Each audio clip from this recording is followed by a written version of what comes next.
தினமலர் தினம்தோறும் தவறாமல் படியுங்கள். திங்கள் தோறும் மாணவர்களுக்கான பட்டம் இணைப்பு, வெள்ளிதோறும் வீடுகளை மணக்க வைக்கும் ஆன்மீக மலர் புத்தக இணைப்பு, சனி தோறும் குழந்தைகளுக்கான சிறுவர் மலர் புத்தக இணைப்பு, ஞாயிறு தோறும் வார மலர் புத்தக இணைப்பு, வாரம் தவறாமல் அறிவியல் மலர், கல்வி மலர், சினிமா பக்கம், நலம், டெக் டைரி, கண்ணம்மா, ருசி, விளையாட்டு பக்கம், தடம் மாறாமல் பயணிக்கும் உங்கள் அபிமான நாளிதழ் தினமலர், உண்மையின் உரைக்கல். தினமும் வாங்கி படியுங்கள். வணக்கம், வந்தனம் and a very good morning. பார்த்துட்டு இருக்கிற கேட்டிருக்கிற அனைவருக்கும், பெற்றோர்கள், மாணவர்கள் மற்றும் நம்மளுடைய இன்னைக்கு செலிப்ரேட்டட் ஸ்பீக்கர்ஸ் எல்லாருக்கும் என் காலை வணக்கம். Welcome to Dinamalar and Amrita school of engineering Chennai and Coimbatore வழங்கும் வழிகாட்டி 2021. நிறைய ஆண்டுகளா தினமலர் இந்த தினமலர் வழிகாட்டி அப்படிங்கிற விஷயத்த பண்ணிட்டு வராங்க. இந்த முறையும் இது ஆன்லைன் நடக்க போகுது. ஓகே, சோ இந்த ஆண்டு என்னெல்லாம் எதிர்பார்க்கலாம் அப்படிங்கிற பட்டியல் நம்ம பார்க்கும்போது, இந்த ஆண்டிற்கான நிகழ்ச்சியில வேலை வழங்கும் டாப் துறைகள் என்னென்ன, அதற்கு தேவைப்படும் படிப்பு, தேவைப்படும் திறன்கள் என்னென்ன அப்படின்னு மாணவர்களுக்கும் அதே மாதிரி பெற்றோர்களுக்கும் ஹெல்ப் பண்ற வகையில லாக்டவுன்ல எப்படி நம்ம திறமைகளை நம்ம வளர்த்து கொள்ளலாம், ஃபாரின் லாங்குவேஜஸ் கற்றுக்கொள்ளலாம், நம்மளையே எப்படி அப்டேட்டடா வைத்துக் கொள்ளலாம் அப்படிங்கிற விஷயங்கள் பற்றியும், artificial intelligence, augmented reality, machine learning, cyber security, robotics மாதிரியான புது துறைகள் இதெல்லாம் எப்படி வளர்ந்துகிட்டு வருது அப்படிங்கிற விஷயங்கள் பற்றியும் நம்ம பேச போறோம், பார்க்க போறோம், நிறைய கேள்விகள் கேட்டு தெரிஞ்சுக்க போறோம். இது மட்டும் இல்லாம national level entrance exams, national level universities, அது மட்டும் இல்லாம உதவித்தொகை வாய்ப்புகள் இதெல்லாம் மாணவர்களுக்கும் பெற்றோர்களுக்கும் எந்தெந்த வகையில பயன்பட போகுது அப்படிங்கறத பத்தியும் நம்ம தெரிஞ்சுக்க போறோம். So welcome once again. இந்த நிகழ்ச்சியில நிறைய கேள்விகள் அண்ட் நிறைய விஷயங்கள் அப்படிங்கறது நம்ம பார்க்க போறோம். இதுல முதல் கட்டமா இன்னைக்கு நம்ம கூட பேச போறாரு கல்வி ஆலோசகர் திரு நெடுஞ்செழியன் ஐயா. அவரை பத்தி நான் ஒரு இன்ட்ரடக்ஷன் கொடுக்கணும் அப்படின்னு இல்ல, பலாயிரம் ஸ்டூடெண்ட்ஸ்க்கு பல ஆண்டுகளா அவர் ஹெல்ப் பண்ணிட்டு இருக்காரு. ரொம்ப மோட்டிவேட்டிங்கான விஷயங்கள் நிறைய ஷேர் பண்ணக்கூடியவர். அது மட்டும் இல்லாம இன்னைக்கு மாணவர்களுடைய எந்த மாதிரி தகுதிகள் அவங்க வளர்த்துக்கலாம் அப்படிங்கறதுல இருந்து எந்த மாதிரி படிப்புகள், மேற்கல்வி எப்படி படிக்கலாம் அப்படிங்கிற விஷயங்களையும் பேச போறாரு. Educationist and social entrepreneur, higher studies உடைய ஸ்கோப்பை இன்னைக்கு நம்ம கூட ஷேர் பண்ண வராரு. வணக்கம் ஐயா. வணக்கம். நன்றி உங்களோட இதுக்காண்டி தினமலருக்கும் இந்த வாய்ப்பு நன்றி. ஃபர்ஸ்ட் நான் ஸ்டூடெண்ட்ஸ் அண்ட் பேரண்ட்ஸ்க்கு எஜுகேஷன் அப்படிங்கிறது இந்த பேண்டமிக்கா நமக்கு எல்லாரோட வாழ்க்கையும் தலைகீழ புரட்டி போட்டிருக்கு. இதுல பெற்றோர்கள், மாணவர்கள் ஒரு மிகுந்த குழப்பத்துல இருக்காங்க. நம்ம எந்த துறை எடுக்கலாம், எந்த துறை எடுத்தா நமக்கு நல்ல வேலை வாய்ப்புகள் கிடைக்கும், எந்த துறையில எனக்கு இந்த வாய்ப்பு இன்னும் இதா இருக்கும் அப்படிங்கிறத நீங்க பெற்றோர்கள், மாணவர்கள் பார்த்துட்டு இருக்காங்க. பட் இதுல நம்ம எஜுகேஷன் அப்படிங்கிறது நம்மளோட ஜீன்லயே இருக்கு. அதாவது தமிழர்கள் 2000 வருஷத்துக்கு முன்னாடியே உங்களுக்கு திருவள்ளுவர் திருக்குறள் இந்த அளவுக்கு கொடுத்தாருன்னா, அந்த காலத்துல இதை புரிந்து கொள்ளக்கூடிய மக்கள் கல்வி இருந்தாதான் அவர் இந்த அளவுக்கு கொடுத்திருக்க முடியும். அப்ப ஒரு வேர்ல்ட்லி நாலேஜை நம்ம கொடுக்கும் பொழுது மக்களுக்கு கல்வி அறிவு இருந்திருக்கு. அதுக்கு நாங்க நல்ல ஒரு உதாரணம் அப்படின்னு சொல்லலாம். அது மாதிரி பெண் கல்விக்கும் நம்ம இந்தியால தமிழகத்துல ரொம்ப சம வாய்ப்பு கொடுத்துருக்கு. அதுக்கு ஔவையார்லாம் ஒரு சிறந்த எடுத்துக்காட்டு. ஔவையார் இந்த கம்ப்ளீட்டா இதை உங்களுக்கு சொல்லும் பொழுது அண்ட் அந்த அளவுக்கு பெண்களுக்கு சம உரிப்பு, சம உரிமை அண்ட் சம வாய்ப்பு கல்வியில இருக்கு அப்படிங்கிறத நம்ம இது மூலமா நம்ம தெரிஞ்சுக்க முடியுது. ஸோ இதுல குறிப்பா இன்னைக்கு நமக்கு கல்விங்கிறது அப்படியே நமக்கு நேச்சுரலாவே வரும். பெற்றோர்கள், மாணவர்கள் இதை ரொம்ப காம்ப்ளிகேட் பண்ணி இது ரொம்ப கஷ்டப்பட்டு படிக்கிற மாதிரி ஒரு விஷயமா நம்ம இன்னைக்கு மாணவர்கள்ட்ட கொண்டு போய் சேர்த்திருக்கோம் அப்படிங்கிறது என்னோட கருத்து. மாணவர்கள் பெற்றோர்கள் நீங்க என்ன கொடுத்தாலும் படிப்பீங்க, நீங்க இது கொடுத்தாதான் படிப்பீங்க அப்படின்லாம் ஒண்ணும் கிடையாது. அதனால கல்விங்கிறது இட்ஸ் அ நேச்சுரல் ப்ராசஸ். இதை நீங்க ரொம்ப காம்ப்ளிகேட் பண்ணி எனக்கு இப்படி இருக்குமா அப்படி இருக்குமாலாம் திங்க் பண்ணி போறதோட ரொம்ப ஒரு ஸ்மூத் டிரான்சிஷன். நீங்க ஸ்கூல்ல இருந்து காலேஜ் போறது ஒரு ஸ்மூத் டிரான்சிஷனா அன்பார்ச்சுனேட்லி நம்ம நாட்டுல பின்னால வரக்கூடிய வளர்ச்சிகளை நம்ம அதெல்லாம் இழந்துட்டோம். Because in 1948 doctor Sarvepalli Radhakrishnan அவரோட ஃபர்ஸ்ட் எஜுகேஷன் கமிஷனோட ரெக்கமெண்டேஷன் என்ன அப்படின்னா, கேஜில இருந்து பிஹெச்டி வரைக்கும் ஒரே கேம்பஸ்ல இருக்கணும். அப்பதான் ஒரு 6வது படிக்கிற பையன் உள்ள போய் ஒரு டாக்டர் என்ன பண்ணான்னு பண்ணாங்க. 8வது படிக்கும்போது நான் ஒரு லேப் போய் பார்க்க முடியும், மற்ற துறைகள்ல என்ன நடக்குதுங்கிறத நான் பார்க்க முடியும். அது எக்ஸப்ட் பனாரஸ் யூனிவர்சிட்டி, வாரணாசி தவிர அந்த மாதிரி ஒரு வளர்ச்சிகள் அப்படிங்கிறது அந்த மாதிரி ஒரு இது நமக்கு அன்பார்ச்சுனேட்லி இந்தியாவில நிறைய இடங்கள்ல கிடைக்கல. ஸோ இன்னைக்கு கல்வி அப்படிங்கிறத நம்ம என்ன பார்க்கணும் அப்படின்னா, கல்வி எந்த துறை எடுத்தா நல்ல ஸ்கோப் இருக்கும், அதுல போய் படிக்கலாம், இல்லை எந்த துறையில வந்து எனக்கு ஆர்வம் அதிகமா இருக்கோ அந்த துறையில குழந்தைங்க எது ஆர்வமா இருக்கோ அதை வந்து எடுத்து படிக்கலாம். இல்லை மூணாவது வந்து பேசிக்கலி எதுல வந்து வேலை வாய்ப்புகள் நல்லா இருக்கோ அப்படிங்கிற மாதிரி படிக்கிறாங்க. இது முற்றிலும் தவறு. என்னை பொறுத்த வரைக்கும் கேட்டால் இந்த 3 பாயிண்ட்டுமே தவறு. ஃபர்ஸ்ட் வந்து 1 by 1 பார்ப்போம். த பர்பஸ் ஆஃப் எஜுகேஷன் வந்து எம்ப்ளாயபிலிட்டியே கிடையாது. உங்களை வேலை வாங்கி தருவதற்காக கல்வி கிடையவே கிடையாது. ஏன்னா என்னை பொறுத்த வரைக்கும் நீங்க வேலைங்கிறது வந்து ஸ்டூடெண்ட்டை வந்து நம்ம உள்ள அனுப்பின உடனே வேலை பாரு வேலைக்கு தேடுனா அவன் உள்ள நிகழ்காலத்தில் உள்ளதை படிக்க மாட்டான். நம்ம இன்னைக்கு அதான் பண்ணிட்டு இருக்கோம். பள்ளிகளையும் சரி, நம்ம வந்து 6வது வந்த உடனே நம்ம வந்து ஐஐடி நீட்னு சொல்லிடும். அப்படி தப்பிச்சு வந்து அவனை 9th படிச்சிடும் இல்லை 11th படிச்சிடும். அப்படியே வந்து நீ ஐஐடி படிக்கணும் நீட்டுக்கு படிக்கணும் அப்படின்னு சொல்லி அவன் உண்மையா படிக்கக்கூடிய மேத்ஸ் கெமிஸ்ட்ரி பயாலஜி நம்ம வந்து படிக்கிறதில்லை. ஆனா எப்பவுமே நம்ம கல்வியில வந்து எதிர்காலத்தை காமிச்சே நம்ம நிகழ்காலத்தை வந்து அழிச்சிட்டு இருக்கோம். அது வந்து மிக நல்லது கிடையாது. மாணவர்களுக்கு நிகழ்காலத்தை நல்லா பண்ணாதான் அவங்களோட எதிர்காலம் நல்லா இருக்கும் அப்படிங்கிறதுல மாற்று கருத்தே கிடையாது. அதனால the purpose of education employment கிடையாது. ஈவன் நீங்க வெர்டிக்கல் ப்ரொஃபஷன், மெடிக்கல், லீகல், மற்ற துறைகள் எடுத்தாலும் அங்க போய் நீங்க நல்லா படித்தாலும் மட்டுமே நீங்க அந்த துறையில வந்து நல்லா வந்து ஷைன் பண்ண முடியும். நல்லா வந்து நீங்க வந்து உங்களை பெர்ஃபார்ம் பண்ண முடியும். அப்ப அந்த கல்விங்கிறது வந்து நிகழ்காலத்துல பண்ணக்கூடிய விஷயங்கள் வந்து ரொம்ப ரொம்ப ஸ்ட்ராங்கா இருக்கும். அது வந்து பெற்றோர்கள் மாணவர்கள் வந்து அந்த நிகழ்காலத்துக்கு வெயிட்டேஜ் கொடுக்கறதே கிடையாது. மாணவர்களும் அந்த வளர்ப்பு முறையில வந்து அந்த எதிர்காலத்தை திங்க் பண்ணி நிகழ்காலத்தை வந்து விட்டுறாங்க. அந்த மாதிரி பண்ணக்கூடாது. That is number 1. நம்பர் 2 வந்து நான் வந்து எந்த துறையில ஸ்கோப் இருந்தா நான் அதிகமா இருந்து படிக்கலாம். இப்போ நீங்க என்னமோ புது புது துறைகள் நம்ம சொல்றோம், ரொபாட்டிக்ஸ் சொல்றோம், ஆர்டிஃபிஷியல் இன்டெலிஜென்ஸ் சொல்றோம், டேட்டா சயின்ஸ் சொல்றோம். இதெல்லாம் வந்து நிச்சயமாக கிடையவே கிடையாது. ஏன்னா ஸ்கோப் அப்படிங்கிறதே வந்து இலூஷன் ஆர் இமேஜினரி வேர்ல்ட். அது வந்து உங்களுக்கு அறியப்படாத ஒரு புலப்படாத விஷயம் அப்படின்னு சொல்லலாம். ஏன் சொல்றேன் அப்படின்னா, இன்னைக்கு வந்து நம்ம இந்த ஸ்கோப் அப்படிங்கிறத நம்ம டிஃபைன் பண்ணோம் அப்படின்னா, இன்னைக்கு கோவிட்னு ஒன்று வந்து நம்மளாம் வீட்டில இருந்து படிப்போம் அப்படின்னு நம்ம நினைச்சு கூட பார்த்ததில்ல. அப்ப ஸ்கோப் அப்படிங்கிறது கரெக்டா அப்படின்னு கேட்டால் நிச்சயமா கிடையாது. ஏன்னா இந்த ரேட் அட் விச் அதாவது மற்ற விஷயங்கள் எவ்வளோ ஃபாஸ்டா மாறுதோ அந்த அளவுக்கு எஜுகேஷனும் மாறிட்டு இருக்கு. பட் அந்த எஜுகேஷன் புரியக்கூடிய அந்த சேஞ்சை புரியக்கூடிய தன்மையில வந்து இன்னைக்கு பெற்றோர்களும் மாணவர்கள்கிட்டயே நிறைய விழிப்புணர்வு வந்து கிடையாது. அதனால வந்து ஸ்கோப் படிக்கக்கூடாது. பிகாஸ் நாங்க ஸ்கூல்ல படிக்கும்போது மொபைல்னு ஒரு டிவைஸ் வரும் நாங்க திங்க் பண்ணி கூட பார்த்ததில்ல. ஏன்னா மொபைல்னு ஒன்று வருங்கிறது உங்க பெற்றோர்கள் காலத்துல அவங்க யோசிச்சு கூட பார்த்துக்க மாட்டாங்க. தொழில்நுட்ப வளர்ச்சியில நம்ம இன்னைக்கு வந்து ஸ்கூலுக்கே போகாம வீட்டுல இருந்தே இப்படி படிப்போம் அப்படின்னு நம்ம திங்க் பண்ணி கூட பார்த்ததில்ல. ஆனா நிறைய வந்து இந்த மாறுதல்கள் அப்படிங்கிறது வந்து எப்பவுமே நடந்துட்டு இருக்கும். அதான் வேர்ல்டு எக்கனாமிக் ஃபோரம் வந்து 4th இண்டஸ்ட்ரியல் ரெவல்யூஷன்ல என்ன சொல்றாங்க அப்படின்னா, நீங்க வந்து அதாவது disruption of jobs and demanding new skills will be the day of the order. அப்படின்னா என்னன்னா, உங்களுக்கு வேலைகள் அப்படிங்கிறது பெர்மனண்டா இருக்காது. அது இது வரைக்கும் இந்த ஃபர்ஸ்ட் இண்டஸ்ட்ரியல் ரெவல்யூஷன் வந்து நம்ம ஸ்டீம்ல இருந்தோம். அது அடுத்த இண்டஸ்ட்ரியல் ரெவல்யூஷன் வந்து நம்ம அப்படியே வந்து எலக்ட்ரிசிட்டிக்கு வந்தோம். 3rd வந்து கம்ப்யூட்டிங் வந்தோம். 4th வந்து இப்போ இண்டஸ்ட்ரியல் ரெவல்யூஷன்ல வந்து we are in 4th industrial revolution. இந்த இண்டஸ்ட்ரியல் ரெவல்யூஷன்ல 4th இண்டஸ்ட்ரியல் ரெவல்யூஷன்ல மேஜர் சேலஞ்சஸ் என்ன அப்படின்னு கேட்டோம் அப்படின்னா, இதுல அந்த உங்க வேலைங்கிறது எப்பவுமே வந்து பெர்மனன்ட் கிடையாது. டிஸ்ட்ரப்ஷன் ஆஃப் ஜாப்ஸ் அப்படின்னு சொல்லுவாங்க. புது புது டெக்னாலஜி வரும், வேலையை வந்து அழிக்கும். இல்ல வந்து நீங்க கான்ஸ்டன்டா உங்க நாலேஜை வந்து அப்கிரேட் பண்ணிட்டே இருந்தா மட்டும்தான் நீங்க மேல வந்து சஸ்டெயின் ஆக முடியும். அப்படின்னா கீழே வந்து நம்ம வந்து கம்ப்ளீட்டா காணா போயிடும். நீங்க யூடியூப்ல போய் பாத்தீங்க அப்படின்னா, நியான் அப்படின்னு ஒரு ஆர்டிஃபிஷியல் ஹியூமன் வருது. இது மனிதர்களே கிடையாது. அவங்க என்ன பண்றாங்க அப்படின்னா, மனிதர்களை மாதிரி உருவாக்கி ஒரே ஒரு பர்சன் தான் அவங்க மேக்கப் கன்சல்டன்சி வேர்ல்ட்ல எல்லாம் கொடுப்பாங்க. அதே மாதிரி இன்னொரு பர்சன் வந்து வெதர் ஃபோர்காஸ்டிங். இப்போ நான் வந்து உலகத்துல யார் வேணாலும் வாஷிங்டன்ல இருந்து உங்களோட வயநாடுல இருந்து எங்க வேணாலும் நான் வந்து கம்ப்ளீட்டா வந்து நான் வந்து வெதர் ஃபோர்காஸ்டிங் கொடுப்பேன். அப்ப அதே மாதிரி வந்து இன்னொரு பர்சன் வந்து உங்களுக்கு வந்து ஏர்போர்ட்ல போனீங்கன்னா செக்கிங் கவுண்டர் இருக்காது, இந்த பேனல் இருக்கும். இந்த பேனல் போய் உங்க பாஸ்போர்ட்டை வெரிஃபிகேஷன் பண்ணிட்டு கான்டாக்டர்ஸ் நீங்க வந்து உள்ள போகலாம்.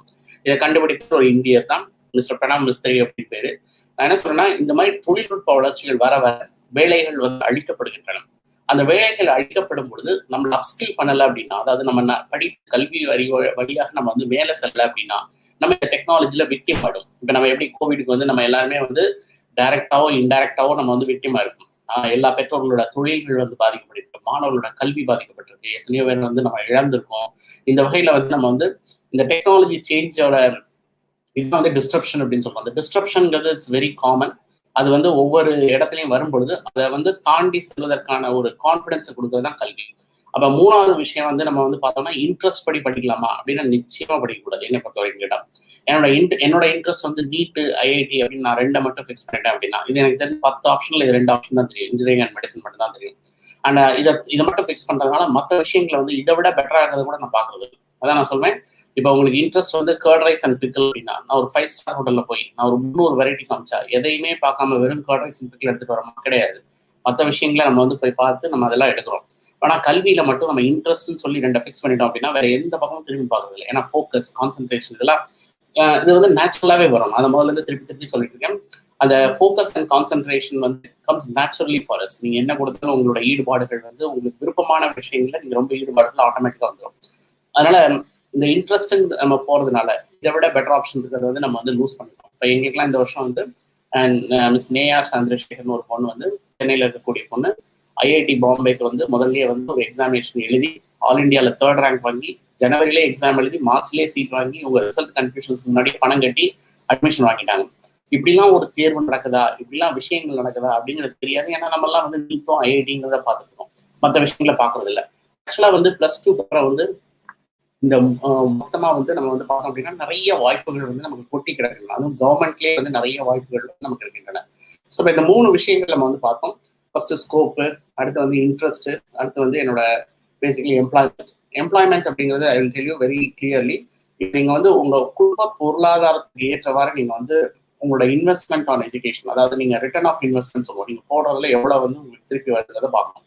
இப்போ நான் ரீசெண்டா ஒரு ஐஐடியில் ஒரு கான்ஃபரன்ஸ் அட்டெண்ட் பண்ணும்போது குவாலிட்டி அண்ட் அக்ரெடிடேஷன் இஷ்யூல வந்து என்ன பண்ணிட்டு இருந்தாங்க அப்படின்னா, ஒரு குடும்பம் அந்த குடும்பத்துக்கு ஏற்றவாறு ஒரு பொருளாதார இன்வெஸ்ட்மெண்ட்ல ஒரு கல்வியை வந்து அந்த குழந்தை கிடைக்குது அப்படின்னா, எந்த ஒரு கடனும் வாங்காமல், எந்த ஒரு எக்ஸ்ட்ரா பேர்டன் இல்லாம ஒரு தரமான கல்வி அந்த குடும்பத்துக்கு கிடைச்சதுன்னா அந்த குழந்தை என்ன படிச்சு வந்து வேலை பார்த்தாலும் அந்த additional income for the family. But அதே குடும்பம் ஒரு தரமற்ற கல்விக்கு நிறைய பணம் லோன் வாங்கி, எஜுகேஷன் லோன் வாங்கி அதுக்கப்புறம் போய் படிக்க வச்சு அந்த குழந்தை அங்க வந்து சரியான முறையான கல்வி கிடைக்காம அந்த குழந்தைக்கு வேலை கிடைக்கல அப்படின்னா அந்த குடும்பத்தோட ஹாப்பினஸ் வந்து கீழே வந்துடும். அதனால நம்ம இன்வெஸ்ட்மெண்ட் ஆன் எஜுகேஷன் அப்படிங்கிறது வந்து ரொம்ப கேர்ஃபுல்லா பண்ணணும். இந்த இடத்துல வந்து உங்களோட இந்த பேண்டமிக் வந்து நம்மள எல்லாத்தையுமே மாத்திருக்கு. அதனால உங்க பொருளாதார சூழலுக்கு ஏற்றவாறு ஒரு தரமான கல்வி, தரம் அப்படிங்கிறத நான் திருப்பி சொல்றேன்.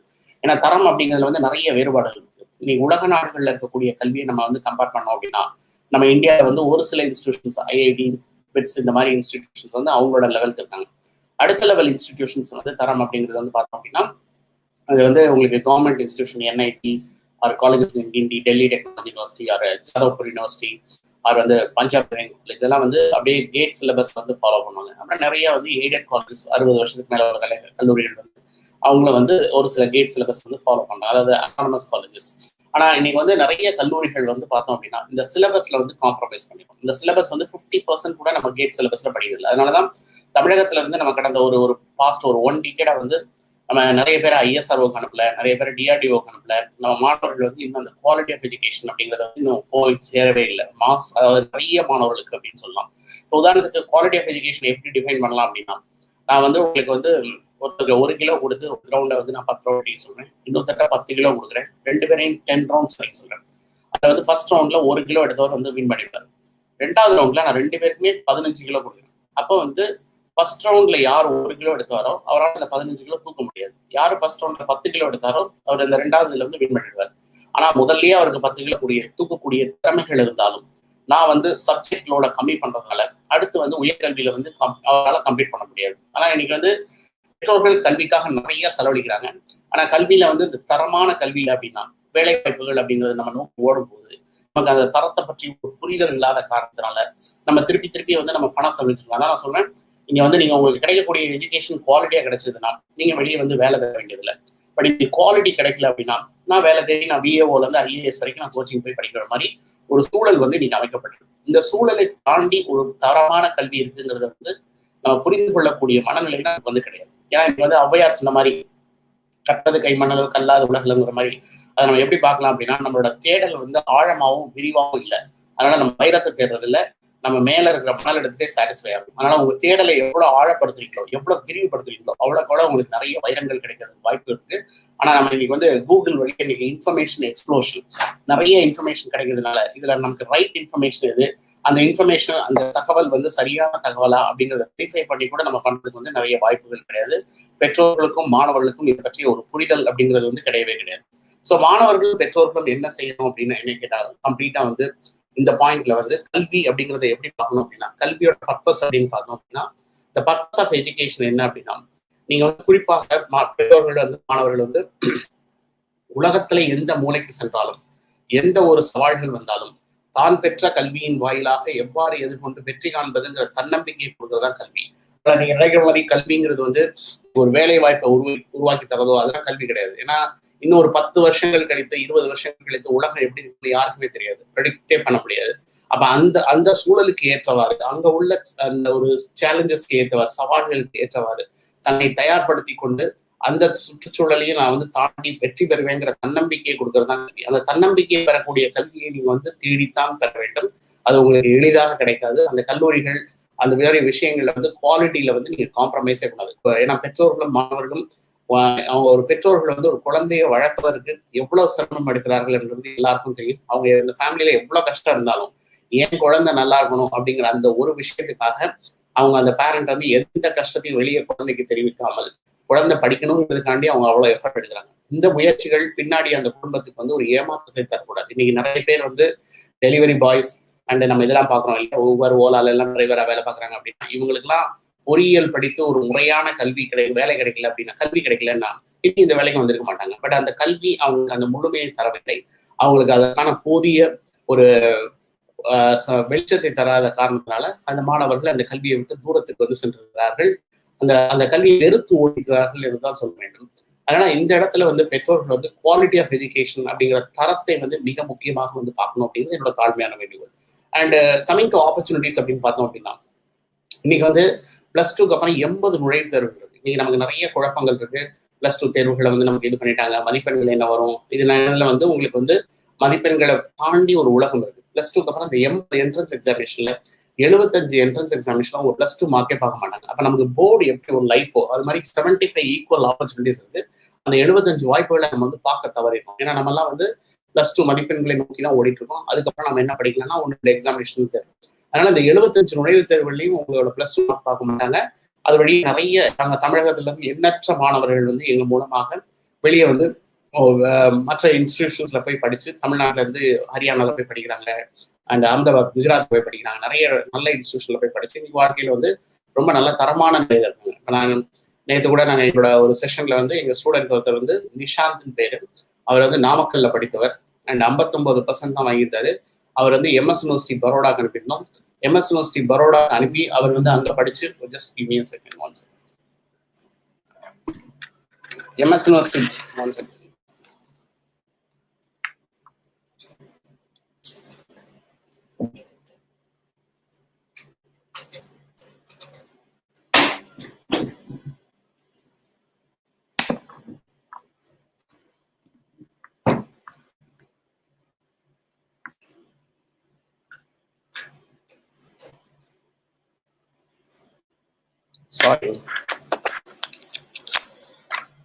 சாரிங்க. ஸோ அவர் MS யூனிவர்சிட்டி பரோடாவில் படிச்சுட்டு அப்புறம் வந்து கரண்ட்லி வந்து வேர்ல்ட்லேயே நம்பர் 1 இன்ஸ்டிடியூஷன் நியூயார்க் ஃபிலிம் அகாடமியில் போய் படித்தார். அங்கே படிச்சுட்டு இப்போ ஆஸ்கார் அகாடமியில் வந்து ஒர்க் பண்ணுறாரு. அதாவது நாமக்கல் டு எங்களை வந்து சென்னையில் பார்த்து, சென்னையிலேருந்து அப்புறம் வந்து அவர் பரோடா போய், பரோடாலேருந்து நியூயார்க் போய், நியூயார்க்லேருந்து இன்னைக்கு வேர்ல்ட்லேயே ஃபிலிம் இண்டஸ்ட்ரி அப்படின்னா டாப் வந்து அதுதான். ஒரு 59% வாங்கின மாணவருக்கு ஒரு திறமை இல்லை அப்படின்னு சொல்லி நம்ம வேற ஒரு துறைக்கு அனுப்பியிருந்தோம் அப்படின்னா, ஒரு பொறியியலையோ வேற எங்கோ போட்டிருந்தோம்னா இன்னைக்கு அவருக்குள்ள இந்த மாதிரி ஒரு திறமை இருந்து உலகத்திலேயே நான் வந்து எந்த உச்சத்தை நான் போய் அடையணுமோ அந்த உச்சத்தை வந்து 25 வயசு நான் அடைஞ்சிருந்தேன். இன்னைக்கு அவர் சொல்றாரு, அவர் பேசுற பீப்புள் எல்லாமே வந்து நெட்ஃபிளிக்ஸோட CEO, வேர்ல்ட் வைட் CEO, அமேசானோட வேர்ல்ட் வைட் CEO, அதுக்கப்புறம் வந்து நிறைய ஆஸ்கார் அவார்ட் வின்னிங் மூவிஸ் பண்ண டேரக்டர்ஸ் தான் அவருக்கு ஹெல்ப் பண்றாங்க, போட்டோகிராஃபர்ஸ் ஹெல்ப் பண்றாங்க, சினிமாட்டோகிராஃபர்ஸ் ஹெல்ப் பண்றாங்க. ஸோ இந்த அனுபவங்கள் எனக்கு எவ்வளவு சீக்கிரம் கிடைக்குதோ அவ்வளோக்கு கூட வாழ்க்கையில வந்து நான் இன்னும் மேல வந்து பின்னாடி பார்க்கக்கூடிய என்னோட உலகமே வேற மாதிரி இருக்கும். பட் இந்த அனுபவங்கள் எனக்கு 50 வயசுல கிடைச்சது அப்படின்னா நான் பார்க்கக்கூடிய விஷயங்கள் வந்து வேற மாதிரி இருக்கும். ஆனா பெற்றோர்கள், மாணவர்கள், நான் இந்த இடத்துல நான் கேட்டுக்கொள்றது என்ன அப்படின்னா, உங்கள் திறமைகள் என்னங்கிறது உங்களுக்கும் தெரியாது, உங்க பேரண்ட்ஸ்க்கும் தெரியாது, உங்க டீச்சர்ஸ்க்கும் தெரியாது, உலகத்துல யாருக்கும் தெரியாது. நீங்க தான் அந்த தேடலை வந்து நீங்க வந்து முயற்சி செஞ்சு அந்த தேடலை விரிவுபடுத்த ஆரம்பிக்கணும். அந்த தேடலை நம்ம சீக்கிரம் தேடலை அப்படின்னா எனக்கு என்ன வேணும் அப்படிங்கிறத நிறைய எக்ஸ்ப்ளோர் பண்ணி பார்க்கணும். என்னை பொறுத்த வரைக்கும் நான் 1ஆவதுல இருந்து 12ஆவது வரைக்கும் நான் என்னென்ன செலவழிச்சனோ இந்த 12ஆவது வரும்போது ஒரு வருஷம் நான் அப்ளிகேஷன் போட்டு என் குழந்தை எங்கெல்லாம் திறமைகள் இருக்கு அப்படிங்கிறத நம்ம வந்து எவாலுவேட் பண்ணல அப்படின்னா தேடி பார்க்கல, விண்ணப்பங்கள் செய்து அதுக்கு எழுத சொல்லி அந்த குழந்தைய நம்ம உற்சாகப்படுத்தி, ஏன்னா இதுல வந்து எடுத்தோடனே எல்லா எக்ஸாம் கிடைச்சிடாது. உடனே வந்து இது வந்து சைக்கிளிங் மாதிரி தான். நீங்க முதல்ல 5 தடவை 10 தடவை விழுவீங்க. ஒன்ஸ் பேலன்ஸ் கிடைச்சுன்னா உங்களை யாருமே நிப்பாட்ட முடியாது. அந்த மாதிரிதான் நீங்க வந்து டிராவல் பண்ணிட்டு இருக்கீங்க. அப்ப இந்த இடத்துல பெற்றோர்கள், மாணவர்கள் வந்து ஒரு முதல் 2 தேர்வுல விழுந்தாலே நம்ம வந்து ஐயோ என் குழந்தைக்கு இதெல்லாம் கிடைக்கலையே அப்படின்னு ஒரு ரொம்ப டிஜெக்டட் அண்ட் டிசப்பாயின்மெண்ட் ஆகி அது குழந்தைகள் மேலே திணிக்கப்படுகிறது. ஆனால் அது ஏன் திணிக்கப்படுகிறதுனா, நீங்க கல்வி வந்து வியாபாரமாக்கப்பட்டதுனால நிறைய குடும்பங்கள் வந்து அவங்க பொருளாதாரத்துக்கு மேற்பட்டு அந்த செலவுகள் செய்யறதுனால அந்த பெற்றோர்களோட வேதனை வந்து வெளிப்பாடு வந்து வேற மாதிரி இருக்கும். உண்மையிலே அந்த குழந்தை மேல இன்ட்ரெஸ்ட் இருக்கும், பட் அந்த வெளிப்பாடுகள் அந்த சூழ்நிலை காரணமாக அந்த பெற்றோர்கள் குழந்தைகள் மேல வந்து அந்த திட்டுவதற்கான வாய்ப்பு இருக்கு. அந்த குழந்தைகளை அதை தப்பா எடுக்கக்கூடாது. ஏன்னா அந்த பெற்றோர்கள் தான் நம்மளை வந்து இவ்வளவு நாள் வந்து நம்மளை பேணி பாதுகாத்து நம்ம இந்த லெவலுக்கு வந்து கொண்டு வந்துருக்காங்க. அவங்களுக்கு வந்து ஒரு அவங்களோட நாலேஜ்ல அவங்க அதை வந்து ஒரு பெரிய ஒரு விஷயமா எடுத்துக்கணும். அதனால குழந்தைங்களும் அதை தப்பா எடுத்துக்கூடாது. அது அம்மா அப்பாவுக்கு நீங்க உற்சாகப்படுத்தணும். எனக்கு ஒரு உலகம் இருக்கு, என்னால வந்து அதை செய்ய முடியும், என்னால சாதிக்க முடியும், வாழ்க்கையில என்னாலையும் வெற்றி பெற முடியும் அப்படிங்கிற ஒரு தன்னம்பிக்கையை வந்து பெற்றோர்களுக்கு நீங்களும் கொடுக்கணும். அதே மாதிரி ஒரு குடும்பம் அப்படிங்கிறது என்னை பொறுத்த வரைக்கும் அந்த குழந்தை சக்சீட் ஆகுது, அதாவது வாழ்க்கையில பீட் பண்ணுது அப்படிங்கிறது அந்த பெற்றோர்களுக்கு வந்து ஒரு பெரிய உற்சாகத்தை தரும். அந்த உற்சாகத்தை தேடி தர வேண்டியது அந்த மாணவர்களோட பொறுப்பு. அதனால நீங்க உங்களுக்கு விருப்பப்பட்ட துறைகள் வந்து என்னன்றது தேடலுக்கு வந்து நீங்க சீக்கிரம் ஆரம்பிக்கணும். எவ்வளவு சீக்கிரம் நீங்க தேடி தேடி நல்ல இன்ஸ்டியூஷன் போறீங்களோ அவ்வளவு கூட உங்க வாழ்க்கையில வந்து நீங்க உன்னதமான நிலையை அடைவதற்கு நிறைய வாய்ப்புகள் இருக்கு. அந்த வாய்ப்புகள் வந்து நம்ம தேடல் வழியாக தான் கிடைக்கும். அதனால நீங்க வந்து நம்ம தேடல் வந்து ஏதோ ஒரு சிஸ்டம்ல உட்காந்து கூகுள்ல பண்ணலாம் கிடையவே கிடையாது. கூகுள்ல இன்னைக்கு இன்ஃபர்மேஷன் எக்ஸ்ப்ளோஷன் உங்களுக்கு வந்து, அதாவது எண்ணற்ற தகவல் வந்து கொட்டி கிடக்கின்றன. பட் எனக்கு வேண்டிய தகவல்கள் என்ன அப்படிங்கிறத ஃபில்டர் பண்ணி எடுக்கிறதுக்கு எனக்கு ரொம்ப டைம் ஆகும். ஏன்னா நாங்கெல்லாம் படிக்கும்போது எங்களுக்கு இந்த இவ்வளவு இன்ஃபர்மேஷன் யாராவது கிடையாது, இவ்வளவு இன்ஃபர்மேஷன் வந்து எங்களுக்கு கிடையாது. இந்த மாதிரி நாங்கள் நியூஸ் பேப்பரை பார்த்து, தினமலர் மாதிரி பத்திரிகைகளை பார்த்து பத்திரிகைகள் வாயிலாக தான் நாங்கள் வந்து எங்களுக்கு வந்து உணவு கிடைத்தது அப்படின்னு சொல்லலாம். அப்புறம் அந்த விஷயங்களை வச்சு பக்கத்துல உள்ள அருகாமையில உள்ள படித்தவர்கள் அவங்கள்ட்ட போய் கேட்டு அந்த இன்ஃபர்மேஷன்லாம் ஜென்யூன் இன்ஃபர்மேஷனா இருந்தது.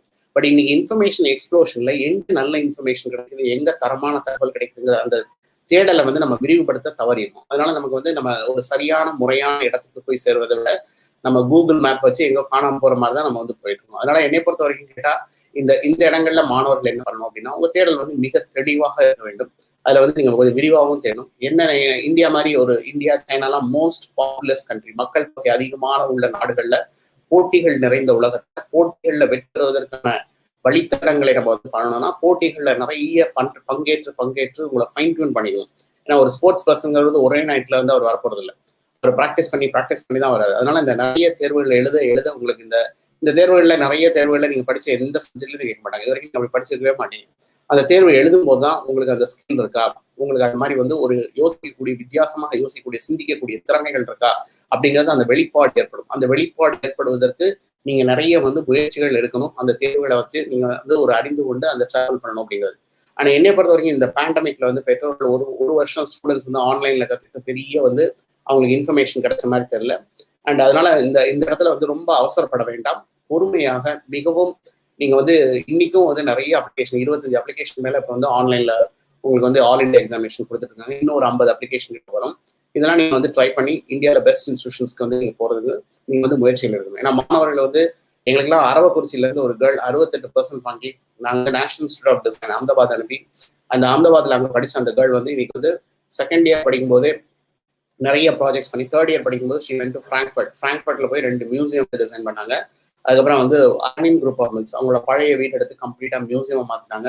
அப்புறம் உம்மடி பங்கார் ஜுவல்லர்ஸ் அவங்களுக்கு வந்து பர்ஷியானா கலெக்ஷன் வாட்ச் பண்ணி கொடுத்தாங்க. அந்த கேர்ள் இப்போ வந்து வீட்டுல இருந்து ஃப்ரீலான்ஸ் பண்ணி கொடுத்துட்டு இருக்காங்க. நான் என்ன சொல்றேன்னா, உங்களுக்கு வந்து ஆப்பர்ச்சுனிட்டிஸ் நிறைய இருக்கு. இன்னைக்கு உலகத்துல இன்னைக்கு பிறந்த எல்லாருக்குமே வாய்ப்புகள் இருக்கு. அந்த வாய்ப்புகளை நம்ம வந்து கரெக்டா வந்து நம்ம போய் ஃபிட் பண்றதுதான் நம்மளோட பெரிய சேலஞ்ச் வந்துருக்கு. அந்த தேடலை நம்ம எவ்வளவு சீக்கிரம் ஆரம்பிக்கிறோமோ அதை வந்து விஷயங்களை எவ்வளவு நம்ம வந்து உன்னிப்பா கவனிக்கிறோமோ அது வந்து உங்களுக்கு வந்து அந்த சூழலே உங்களை வந்து மேக்னெட் மாதிரி கொண்டு வரும். அந்த சீக்ரெட்னு ஒரு புக்ல கொடுத்துருப்பாங்க. இந்த power of attraction, law of attraction பேர். நீங்க என்ன நினைக்கிறீங்களோ உங்க வேவ் வந்து அதே வேவ்ல திங்க் பண்ண ஆரம்பிச்சீங்கன்னா உங்களுக்கு வேண்டிய விஷயங்கள், உங்களுக்கு தேவைப்பட்ட விஷயங்கள்லாம் உங்களை தேடி வரும் அப்படிங்கிறது. ஸோ அந்த வேவ்க்கு வந்து நீங்க மாத்தி யோசிக்க ஆரம்பிக்கணும். மோஸ்ட்லி எல்லாமே உங்களோட மனதில் தான் இருக்கு. அண்ட் அதை பத்தி நீங்க யோசிக்க ஆரம்பிச்சாலே அதனோட தகவல்கள் அப்படிங்கிறது உங்களை தேடி வர ஆரம்பிச்சதுக்கு ஒரு வழிமுறைகளை வந்து கொண்டு வர முடியும். And coming to next point வந்து ஆப்பர்ச்சுனிட்டிஸ் அப்படின்னு பார்த்தோம் அப்படின்னா, இன்னைக்கு கல்வியில் வந்து அவ்வளோ வாய்ப்புகள் இருக்கு. மாணவர்கள் பெற்றோர்கள் திங்க் பண்றது என்னன்னா, நான் இந்த துறை எடுத்தாதான் வாய்ப்பு அப்படிலாம் கிடையாது. இன்னைக்கு வந்து ஐஐடி காந்தி நகர்ல வந்து பிஏ, பிகாம், பிஎஸ்சி, பிஇ யார் படிச்சாலும் ஓகே, நீங்க யார் வேணாலும் போய் எம்எஸ்சி காக்னிட்டிவ் சயின்ஸ் படிக்கலாம். படிக்கிறதுக்கு மாசம் 5000 ரூபாய் ஸ்டைஃபண்ட் தராங்க. அண்ட் வெளிநாடுகள் போறதுக்கு நீங்க 60,000 உங்களுக்கு வந்து ஃபண்டிங் தராங்க. இதெல்லாம் வந்து நிறைய பேர் இதுக்கெல்லாம் அப்ளிகேஷன் கூட போடுறதில்ல. இப்படிலாம் ஒரு தேர்வு இருக்குங்கிறது தெரியாது, இப்படி படிக்கணுங்கிறது தெரியாது. அதே மாதிரி வந்து IIT Madras, Christian medical college, and அது மாதிரி ஸ்ரீ சித்திரை திருநாள் அவங்க வந்து நீங்க வந்து பிஇ எம்பிபிஎஸ் முடிச்சுட்டு நீங்கள் ஐஐடியில் போய் படிக்கலாம். இது வந்து எம்டெக் கிளினிக்கல் இன்ஜினியரிங் தராங்க. ஓராண்டு நீங்கள் ஐஐடி மெட்ராஸில் படிக்கணும். 6 மாதம் கிறிஸ்டியன் மெடிக்கல் காலேஜ் வெள்ளூரில் படிக்கணும். 6 மாதம் நீங்கள் ஸ்ரீ சித்திரை திருவனந்தபுரத்தில் படிக்கணும். இங்கே படிக்கிறதுக்கு கவர்மெண்ட் வந்து உங்களுக்கு வந்து 25,000 rupees ஸ்டைஃபண்ட் தருவாங்க. இப்படிலாம் படிக்கிறாங்க அப்படின்னு தெரியாது. அதே மாதிரி இப்போ வந்து all India institute of medical science Delhi, IIT Delhi and வந்து ஸ்டான்ஃபோர்ட் யூனிவர்சிட்டி, இவங்க 3 பேரும் சேர்ந்து உங்களுக்கு கிட்டத்தட்ட வந்து உங்களுக்கு பயோ டிசைன் ஒரு கோர்ஸ் தராங்க. பயோ டிசைன் ஒரு கோர்ஸுக்கு நம்ம கேள்விப்பட்டதே இல்லை. டாக்டர்ஸும் இன்ஜினியர்ஸும் சேர்ந்து படிக்கலாம். இது படிக்கிறதுக்கு மந்த்லி 25,000 rupees ஸ்டைஃபண்ட். ஸ்டான்ஃபோர்ட் போய் படிக்கிறதுக்கு எல்லா எக்ஸ்பென்சஸும் உங்களுக்கு வந்து கொடுப்பாங்க. இதே மாதிரி எங்களுக்கு இன்னொரு ஸ்டூடெண்ட் கார்த்திக் கிருஷ்ணன் சேலம்லேருந்து நாங்கள் வந்து டெல்லி டெக்னாலஜி யூனிவர்சிட்டியில் என்வாயர்மெண்டல் இன்ஜினியரிங் போனோம். அந்த என்வாயர்மெண்டல் இன்ஜினியரிங் படித்த ஸ்டூடெண்ட் வந்து அது வந்து படிக்கும் போதே கோடிங் கிளப்ல சேர்ந்து நிறைய இந்த டென்னிஸ் மேட்சஸ்லாம் ப்ரோக்ராமிங் பண்ணி கொடுத்தாரு, கோடிங் பண்ணி கொடுத்தாரு. அதுக்கப்புறம் வந்து அவருக்கு மாஸ்டர்ஸ் வந்து வேர்ல்ட்லேயே நம்பர் 1 இன்ஸ்டிடியூஷன் இப்போ ஸ்டான்ஃபோர்ட் யூனிவர்சிட்டியில் என்வாயர்மெண்டல் வந்து மாஸ்டர்ஸ் வந்து பண்ணுறாரு. சேலம் டு டெல்லி, டெல்லி டு எனக்கு வந்து கம்ப்ளீட்லி டு ஸ்டான்ஃபோர்ட் அப்படிங்கிறது அன்பிலீவபிள் ஜர்னி. இந்த பேண்டமிக்லையும் அவருக்கு ஸ்டான்ஃபோர்ட் அலுமினியை கூப்பிட்டு வேலை கொடுத்தாங்க என்வாயர்மெண்டல் படிச்சதுக்கு. ஸோ நான் என்ன சொல்றேன்னா, வாய்ப்புகள் வந்து உலகத்துல வந்து இன்னைக்கு உங்க ஏஜ் பாப்புலேஷன் எங்கேயுமே கிடையாது. இந்தியாவோட மீடியன் ஏஜ் வந்து ஆல்மோஸ்ட் உங்களுக்கு வந்து 27, 28 நமக்கு வந்து. ஆனா இதே வந்து மற்ற நாடுகள்லாம் 40க்கு மேல போயிடுச்சு. ஸோ அதனால இந்த பாப்புலேஷன் எங்கேயுமே கிடையாது. அதனால இந்த பாப்புலேஷன் நீங்க வேர்ல்ட் வைட் நீங்க தான் போய் கேட்டர் பண்ண போறீங்க. நீங்க வந்து உலக அளவுல நீங்க சிந்திக்கணும். இங்க தமிழகத்தை பற்றி, அதாவது விவேகானந்தர் சொன்ன மாதிரி நம்ம ஊர்ல நம்ம கிணத்துக்கிட்ட உட்காந்து நம்ம ஒரு கிணத்து கவலையா இருக்கக்கூடாது. வெளியே வந்து வாய்ப்புகள் நிறைய இருக்கு. அங்க வெளியே போய் சேரணும் அப்படின்னா முயற்சிகள் வேணும். முயற்சிகள் வந்து எங்க வேணும்னா கல்வியில தரமான கல்வியை நான் தேடணும். அப்ப நான் தேடும் பொழுது அந்த முயற்சிகள் வாயிலாக எனக்கு நிறைய வெளிச்சங்கள் வந்து காமிக்கப்படும். அந்த சன்லைட்ஸ் வழியை நான் ஃபாலோ பண்ண எனக்கு நல்ல டெஸ்டினேஷனுக்கு போய் சேர்வதற்கான வாய்ப்புகள் நிறைய இருக்குங்கிறதுல மாற்று கருத்தே கிடையாது. ஏன்னா we have seen enormous இந்த நாங்கள் ஒரு லாஸ்ட் 20 years நாங்கள் பார்த்த வெரைட்டி வந்து யாருமே பார்த்துருக்க முடியாது. தமிழக மாணவர்கள் தமிழகத்தை தாண்டி வெளி மாநிலங்கள்ல போய் அவங்களுக்குன்னு ஒரு ஸ்பேஸை கிரியேட் பண்ணி அந்த இடத்துலயே நல்லா மீட் பண்ணி அவங்க வந்து இப்போ நாங்கள் தமிழகத்துல இருந்து நாங்கள் கிட்டத்தட்ட ஒரு 150 மாணவர்கள் ஹரியானாவில் வந்து நிஃப்டம்னு ஒரு இன்ஸ்டியூஷன்ல படிக்கிறாங்க. அது 50 பேர் கேர்ள்ஸ் மேலே படிக்கிறாங்க. ஸோ ஃபுட் டெக்னாலஜிக்கு இப்படிலாம் ஒரு ஸ்கோப் இருக்கு, இது மாதிரிலாம் இருக்கு அப்படிங்கிறது நமக்கு தெரியாது. அதனால வாய்ப்புகளை வந்து நீங்க தான் தேடி போகணும். வாய்ப்புகள் நம்மளை தேடி வராது. பட் வாய்ப்புகளை நம்ம தேடுவதற்கான முயற்சிகளை வந்து நம்ம நிறைய எடுக்கிறது இல்லை. ஏன்னா நமக்கு வந்து ஸ்கூல் அப்படிங்கிற அந்த கன்வேயர் பெல்ட்ல நான் ரொம்ப ஃபாஸ்டா டிராவல் பண்ணிட்டு இருக்கோம். ஆனா அதுக்கப்புறம் நம்ம இதெல்லாம் பாக்குறதுக்கு மாணவர்களோட நேரம் அப்படிங்கிறது பற்றாது. ஆனா பெற்றோர்கள் இதை பற்றிய ஒரு விரிவான விஷயங்களை வந்து அலசுவதும் கிடையாது. அவங்க அந்தந்த, ஏன்னா அம்மா வந்து கிச்சன்ல உங்களுக்கு அந்தந்த வேலைகள் பண்ணி தந்து உங்களை ரெடி பண்றதுல இருப்பாங்க. அப்பா வந்து அவர் ஃபினான்ஸ் உங்களுக்கு சம்பாரிச்சாதான் உங்களுக்கு இது பண்ண முடியும். அதனால 3 பேரும் 3 டைரக்ஷன்ல ஓடிட்டு இருக்கோம். அதனால இதை பற்றிய ஒரு சூழலை நம்ம அறிந்து கொள்வதற்கான ஒரு வாய்ப்புகளோ அதற்கான ஒரு தளமோ நமக்கு வந்து கிடையாது. அதனால இந்த மாதிரி ஒரு வழிகாட்டி ப்ரோக்ராம் மாதிரி உங்களுக்கு இந்த மாதிரி ப்ரோக்ராம்ல ஓரளவுக்கு இன்ஃபர்மேஷன் கிடைக்கிறத வச்சு நீங்க டிராவல் பண்ணலாம். பட் இன்னைக்கு என்ன சொல்றேன் அப்படின்னா, நிறைய வாய்ப்புகள் இருக்கு. இப்போ நீங்க வந்து all India institute of speech and hearing அப்படின்னு ஒரு இன்ஸ்டிடியூஷன் ஐஷன் மைசூர்ல இருக்கு. அது நீங்க ஸ்பீச் அண்ட் ஹியரிங் வந்து இட்ஸ் வெரி இம்பார்ட்டன்ட். பிகாஸ் நிறைய பேர் மொபைல் கேட்டு காதை துளைச்சிட்டாங்க. உங்க காது எவ்வளவு செவி கேட்கும் திறன் இருக்கு அப்படிங்கிறத டெஸ்ட் பண்றது கூட இன்னைக்கு ஆள் கிடையாது. அது நிறைய வந்து இன்னைக்கு அதுக்கும் அந்த துறைக்கும் நல்ல வாய்ப்புகள் இருக்கு. பேராமெடிக்கல் நிறைய ஆப்ஷன்ஸ் இருக்கு உங்களுக்கு வந்து. அண்ட் சிஎம்சி வெள்ளூர்ல ஆல்மோஸ்ட் லைக் 17 பேராமெடிக்கல் கோர்ஸ் இருக்கு. நியூரோ எலக்ட்ரோ பிசியாலஜி அப்படின்னு ஒரு கோர்ஸ் இருக்கு. இதெல்லாம் நம்ம கேள்விப்பட்டிருக்கவே மாட்டோம். பிஎஸ்சி படிக்கலாம். படிச்சீங்கன்னா அதுக்கப்புறம் நீங்க மாஸ்டர்ஸ்ல நிறைய இன்ஸ்டியூஷன், அது மாதிரி நியூக்ளியர் மெடிசன் டெக்னாலஜி இருக்கு. படிச்சீங்கன்னா ஜான் ஹாப்கின்ஸ் யூஎஸ்ல போய் படிக்கலாம். அது மாதிரி நிறைய இன்ஸ்டிடியூஷன்ஸ் வந்து நீங்க வாய்ப்புகள்ல வந்து வெவ்வேறு துறைகள்ல, நான் இந்த துறைகள்லாம் சொல்ல, அதாவது ஹெரிட்டேஜ் கன்சர்வேஷன் ஒரு கோர்ஸ் இருக்கு. இது வந்து யுனெஸ்கோ வந்து மகாபலிபுரம் வந்து நான் வந்து இது வந்து பாதுகாக்கப்பட வேண்டிய ஒரு இது பாதுகாக்கப்பட வேண்டிய ஒரு விஷயம் அப்படிங்கறது வந்து டாக்குமெண்டேஷன் பண்றதுக்கு, அது கன்சர்வேஷனுக்கு வந்து அதுக்கு ஒரு கோர்ஸ் ஆஃபர் பண்றாங்க. வைல்ட் லைஃப் பயாலஜி இது வந்து நாங்கள் national centre for biological sciences wild life பற்றி நீங்கள் படிக்கலாம். அந்த அனிமல்ஸை வந்து வைல்ட் லைஃப் ஃபோட்டோகிராஃபி பற்றி படிக்கலாம். நிறைய படிப்பதற்கு நீங்கள் அந்த மாதிரி வந்து என்னோட ஸ்டூடெண்ட் ஒருத்தர் வந்து படிச்சுட்டு இப்போ லக்ஸுரி பிராண்ட் மேனேஜ்மெண்ட் ஒரு கோர்ஸ் படிக்கிறாருன்னா என்னன்னா ஆடி, பிஎம்டபிள்யூ இல்லை இந்த மாதிரி ஒரு பெரிய 5 ஸ்டார் ஹோட்டல்ல உள்ள சூட்ல வந்து நீங்க தங்கிறதுக்கு அவரை லக்ஸூரியஸா எப்படி காமிக்கணும் அப்படிங்கிறதுக்கு ஒரு படிப்பு இருக்கு. அதனால படிக்கிறதுக்கு எண்ணற்ற விஷயங்கள் இருக்கு. ஆனா நம்மள்ட்ட தேடல் தான் நமக்கு அந்த அளவுக்கு இல்லை. ஏன்னா நம்மளாம் லட்சத்துல போட்டிட்டு காணாம போறதுதான் பாக்குறோம். thousandsல கம்ப்ளீட் பண்ணி நம்ம வின் பண்றதை வந்து பாக்குறது இல்லை. ஏன்னா நமக்கு வந்து இந்த போட்டிகள் நிறைந்த உலகங்கள் மட்டும்தான் காமிக்கப்படுகிறது. போட்டிகள் இல்லாத உலகங்கள் நமக்கு காமிக்கப்படுவதில்லை அப்படிங்கிறதா ஒரு நிதர்சனமான உண்மை அப்படிங்கிறது வந்து நம்ம. And coming to the back வந்து நெக்ஸ்ட் என்னன்னா, ஆப்பர்ச்சுனிட்டிஸ்ல வந்து நீங்க பார்க்கும்பொழுது இந்த துறைன்னு தான் பார்க்க வேண்டாம். நீங்க எந்த துறைக்கு எப்படி வேணாலும் பண்ணலாம். இப்போ நான் உதாரணத்துக்கு சொல்லுவேன், இப்போ சிவில் இன்ஜினியரிங் படிச்சா நம்ம ஊர்ல என்ன சொல்லுவாங்க, அவர் வீடு கட்டுவார், கோடு போடுவார், மழை அடிப்பார், வெயில் அடிப்பார் அப்படிங்கிற மாதிரி தான் சொல்லியிருப்பாங்க. சிவில் இன்ஜினியரிங் ஸ்கோப் இல்லைன்னு சொல்லுவாங்க. பட் சிவில் இன்ஜினியரிங்கும் ஏரோஸ்பேஸ்க்கும் ஏதாவது கனெக்ட் இருக்கு அப்படின்னு பார்த்தோம் அப்படின்னா, ஃபார் எக்ஸாம்பிள் இப்போ எந்த ஒரு சேட்டலைட் லான்ச் பண்றோம் அப்படின்னா அங்க நீங்க அந்த லான்ச் பேட் பார்த்துருக்கீங்க, ஒரு பெரிய ஸ்ட்ரக்சர் இருக்கும். கீழே நிறைய ஒரு ஃபவுண்டேஷன், நிறைய ஸ்மோக் அண்ட் ஃபயரோட அந்த சேட்டலைட் வந்து டேக் ஆஃப் ஆகும்போது அங்கே கீழே நிறைய வந்து உங்களுக்கு வந்து அந்த ஃபவுண்டேஷன் ஸ்ட்ராங்காக இருக்கணும். அந்த ஃபவுண்டேஷனையும் அந்த ஸ்ட்ரக்சரையும் சிவில் இன்ஜினியர் தான் டிசைன் பண்ணுவோம். சிவில் இன்ஜினியர் டிசைன் பண்ணி எந்த சேட்டலைட்டும் பறக்காது. பட் இப்படி ஒரு நமக்கு சிவில் இன்ஜினியரிங்ல இப்படி ஒரு ஆழம் இருக்கு அப்படிங்கிறது நம்ம வந்து பார்க்கறது இல்லை. இந்த மாதிரி உதாரணத்துக்கு நான் சொல்ல மைனிங் படிச்சா ஸ்கோப் இல்லை, கம்ப்ளீட்லி இருக்கும். ஏன்னா மைனிங் படிச்சுட்டு நான் வந்து நெய்வேலி லிக்னைட் கார்பரேஷன்ல வேலைக்காண்டி படிச்சேன்னா மைனிங்ல ஸ்கோப்பே கிடையாது. ஆனால் மைனிங் படிச்சுட்டு நான் மூணுல போய் மண் எடுக்கணும், மார்ஸ்ல போய் நான் மண் எடுக்கணும் அப்படிங்கிற மாதிரி நான் ஒரு உயர்ந்த நோக்கத்தோட அந்த சப்ஜெக்டை பார்த்தேன் அப்படின்னா மைனிங்ல ஸ்கோப். அதனால எந்த பிரான்ச்லயும் ஸ்கோப் இல்லை அப்படின்லாம் சொல்ல முடியாது. எங்களுக்கெல்லாம் ஒரு கேர்ள் வந்து அவங்க அப்பா வந்து டெய்லி திருவள்ளூர் டிஸ்ட்ரிக்ட்ல 80 ரூபா சம்பளம். அது வந்து ஒரு டெய்லி வேஜஸ் இருக்கிறார். கிருஷ்ணவேணின்னு பேரு. திருவள்ளூர்ல படிச்சுட்டு நாங்கள் வந்து காலேஜ் ஆஃப் இன்ஜினியரிங்ல மெட்டீரியல் சயின்ஸ் போகிறோம். அவங்க செகண்ட் இயர்ல இருந்து எங்கள்கிட்ட வந்து எல்லா செஷனும் அட்டன் பண்ணுவாங்க. எல்லாம் நீ வந்து உனக்கு தெரிஞ்ச விஷயத்துக்கு உலகத்துல இருக்க எல்லா பர்சனுக்கும் மெயில் அனுப்புமா உன்னோட ஏரியா ஆஃப் இன்ட்ரெஸ்ட் அப்படின்னு சொன்னாங்க. She took it very seriously. அது போல 150 ப்ரொஃபஸருக்கு வேர்ல்ட் வைட் மெயில் அனுப்பிச்சு. அதுல 30 ப்ரொஃபஸர் வந்து கூப்பிட்டாங்க. 3வது வருஷம் படிக்கும்போது ஜெர்மனி போயிட்டு இருந்தது. சென்னையும் திருவள்ளூரையும் தாண்டாத பொண்ணு, மிக ஏழ்மையான குடும்பம். அது தனியா போய் அங்க போய் ஜெர்மனியில போய் 3 மாசம் இன்டர்ன்ஷிப் பண்ணி போகும்போது ஒரு வேர்ட் ஜெர்மன் தெரியாது, வரும்போது கம்ப்ளீட்டா ஜெர்மன் லாங்குவேஜ் கற்றுக்கிட்டாங்க. திருப்பி ஃபைனல் செமஸ்டருக்கு வந்து நாங்கள் காலேஜ் ஆஃப் இன்ஜினியரிங்ல இருந்து லீப்னிஸ் யூனிவர்சிட்டிக்கு எக்ஸ்சேஞ்ச் ப்ரோக்ராம் அனுப்பணும். அப்புறம் அங்கேயே 2 யூனிவர்சிட்டியில மாஸ்டர்ஸ் கிடைச்சது. பொருளாதார சூழல்னால திருப்பி வந்துட்டு போல அப்படியே வந்து ஃபைனல் செமஸ்டர் அங்கே படிச்சுட்டு அப்படியே மாஸ்டர்ஸ் முடிச்சுட்டு இப்போ அமேசான் நார்த் ஜெர்மனில 55,000 யூரோ ஒர்க் பண்றாங்க. அப்பா அம்மா வெறும் புவர். ஓகே, இந்த பொண்ணு இன்னைக்கு வந்து வளர்ந்ததுக்கு காரணம் வந்து கல்வி தான். எனக்கு தெரிஞ்ச வரைக்கும் அந்த படிக்கணுங்கிற வெறி, வாழ்க்கையில நான் வந்து முன்னேறணுங்கிற வெறி, இந்த என்னோட வறுமையும் ஏழ்மையும் நான் போக்கணும், என் குடும்பத்தோட பொருளாதார சூழலை நான் வந்து இன்னும் மாற்றணும் அப்படின்னா கல்வி ஒண்ணுதான் பெஸ்ட் ஏணி அப்படின்னு சொல்லுவேன். ஏன்னா இதை விட ஒரு சிறந்த வாய்ப்புகள் எதுவுமே கிடையாது. அந்த கல்வியில வந்து நீங்க இந்த மாதிரி ஒரு நான் வந்து என்னைய உங்களோட காம்படிஷன் அவுட் சைட் வேர்ல்டோடே கிடையாது. நான் எப்படி நான் வந்து போட்டி உலகத்துல வந்து நான் எப்படி என்னை அப்ஸ்கில் பண்ணி நான் உங்களோட போட்டி உங்களோட தான். அடுத்தவங்களோட நீங்க கம்பேர் பண்ணிக்கலாம், நீங்க காணும் போக வேண்டாம். ஏன்னா ஒவ்வொருத்தரும் யுனிக் கேரக்டர், இந்த வேர்ல்டு வந்து எல்லாம் யுனிக் பர்சனாலிட்டி. ஆனா உங்க போட்டிகள் உங்களோட தான். அடுத்தவங்களோட நீங்க போட்டிடணும்னு உங்க டயத்தை வேஸ்ட் பண்ணாங்க. அதெல்லாம் பெரிய அட்வான்டேஜ் இன்ஃபர்மேஷன். அதான் நான் இந்த எல்லாத்தையும் சொல்லுவேன்.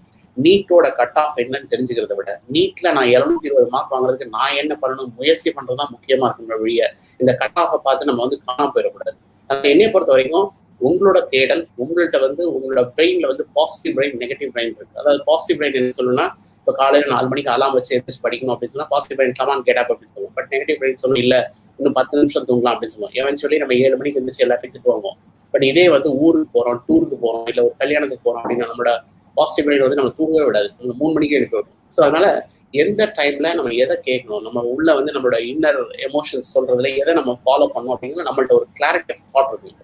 அந்த கிளாரிட்டி ஆஃப் தாட் இருந்துச்சுனாலே நம்மளோட செய்கைகள், நம்ம செய்யக்கூடிய விஷயங்கள் எல்லாமே வந்து அது கரெக்டா அலைன்மெண்ட் வந்து வரும். அதனால உங்களோட எண்ணங்களை வச்சு உங்க உணர்வுகளை வச்சுதான் உலகம் இருக்க ஒழிய உங்களை வந்து வெளியில இருக்க உணர்வுகளை எல்லாம் நீங்க உள்வாங்கி உங்க உலகத்தை நீங்க மாற்றக்கூடாதுங்கிறது என்னோட தாழ்மையான வேண்டுகோள். இன்னொன்று பெற்றோர்களுக்கு மாணவர்களுக்கும் நான் சொல்லிக்கிறது என்ன அப்படின்னா, இந்த உலகத்துல வந்து பறந்து விழுந்த கம்ப்ளீட் வேர்ல்ட் ஆஃப் ஆப்பர்ச்சுனிட்டிஸ் தான் இருக்கு. இந்த ஆப்பர்ச்சுனிட்டியில உங்களுக்கு எல்லா இடத்துலையும் வைரங்கள் புதைக்கப்பட்டிருக்கு. அந்த வைரத்தை தேடுவதற்கான முயற்சிகளை நீங்க வந்து பண்ணீங்க அப்படின்னா உங்களோட வாழ்க்கையில நீங்க நிறைய வெற்றி பெற நிறைய எண்ணற்ற வாய்ப்புகள் இருக்கு. அதனால இந்த ஜேர்னி ஆஃப் எஜுகேஷன் அப்படிங்கறத வந்து நீங்க பியாண்ட் மார்க்ஸ், பியாண்ட் இதை விட உங்களுக்கு உணர்வு பூர்வமா அதை படிக்கணும், இதுல வந்து வாழ்க்கையில முன்னேறணுங்கிற ஒரு வெறியை கொண்டு வாங்க. அந்த வெறி வந்ததுனாலே உங்களுக்கு லைஃப்ல சக்சஸ் அப்படிங்கிறது வந்து ஆட்டோமேட்டிக்கலி இட்ஸ் கேரண்டீட். அண்ட் என்னை பொறுத்த வரைக்கும் ஸ்டூடெண்ட்ஸ் அண்ட் பேரண்ட்ஸ் வந்து ரொம்ப இதை வந்து ப்ரெஷரா எடுத்துக்க கூடாது. இந்த பாயிண்ட்ல வந்து இந்த பாயிண்ட் வந்து லைஃப்ல டர்னிங் பாயிண்ட். இதுல நம்ம என்ன மிஸ்டேக் பண்றோமோ it is going to cost us for rest of our life. இதுக்கப்புறம் வந்து இதுக்கப்புறம் நம்ம வந்து கம்ப்ளீட்டா நம்மளோட என்டையர் லைஃப் இதுல வந்து பாதிக்கப்படும். ஆனா இந்த இடத்துல நீங்க ஒரு ஆழமா சிந்தித்து உங்களோட முடிவுகள் வந்து எதிர்காலத்தை நோக்கி அதுல வேலை வாய்ப்புகளை வந்து கழிச்சுங்க. ஏன்னா வேலை வாய்ப்புகளை நீங்க அன்னைக்கு நீங்க பெற்றோர்கள் பள்ளியில இருக்கும்போது இந்த வேலை வாய்ப்புகளுக்கும் இன்னைக்கு வேலை வாய்ப்புகளும் கம்ப்ளீட்டா வந்து மாறி இருக்கு. இந்த 20-25 ஆண்டுகள்ல நடந்த மாற்றங்கள் அப்படிங்கிறது இந்த குழந்தைங்க 25 வருஷம் கழிச்சு உலகம் எப்படின்னு பார்க்கணும். இப்போ நம்மளாம் இந்த ஜென்ரேஷனுக்கு வந்து நம்ம வந்து நல்ல ஒரு சஸ்டைனபிள் என்வரான்மெண்ட் கொடுக்கல, பேண்டமிக் தான் கொடுத்துருக்கோம் இல்லையா. என்னைய பொறுத்த வரைக்கும் இந்த கொரோனா வந்திருக்கும் போது 2019 ஆன்செட் ஆகும்போது மனித குலம் பாதுகாக்கப்படணுங்கிற ஒரு உலக தலைவர் எங்கேயுமே கிடையாது. அதனாலதான் நம்ம வந்து இதெல்லாம் யூஸ் பண்ணிப்போம். இன்னைக்கு வந்து நம்மளோட லைஃப் ஸ்டைல், இதுக்கு முன்னாடி நம்ம லைஃப் எப்படி இருந்தது, இன்னைக்கு எப்படி இருக்குங்கிறது நம்ம வந்து பார்க்கணும். இதெல்லாம் வந்து இன்னைக்கு சொசைட்டி வந்து இந்த மாதிரி நம்ம விக்டிமைஸ் ஆகும்போது இந்த மாதிரி சவால்கள், என்ன சவால்கள் வந்தாலும் இதையும் தாண்டி என்னால் வந்து கடந்து போக முடியுங்கிற தன்னம்பிக்கை கொடுக்கறது தான் கல்வி. அந்த கல்வியை நீங்க வேலைவாய்ப்புக்காக பார்க்காதீர்கள், கல்வியை கல்வியாக பாருங்கள். அந்த கல்வி வந்து உங்களுக்கு அடுத்து என்னைய எந்த உலகத்துல கூட்டிட்டு போனாலும் இன்னைக்கு வாழ்க்கையில் நிறைய சக்சஸ்ஃபுல்லா இருக்கவங்க எல்லாமே இன்னைக்கு எஜுகேஷனை வச்சுதான் வந்தாங்க. அவங்க ஜேர்னி எல்லாம் பாத்தீங்கன்னா எஜுகேஷன் வந்து கான்ஃபிடென்ட்டா அந்த எஜுகேஷன் வந்து அவங்க கெயின் பண்ணியிருக்காங்க அப்படிங்கிறது மிக முக்கியமானது.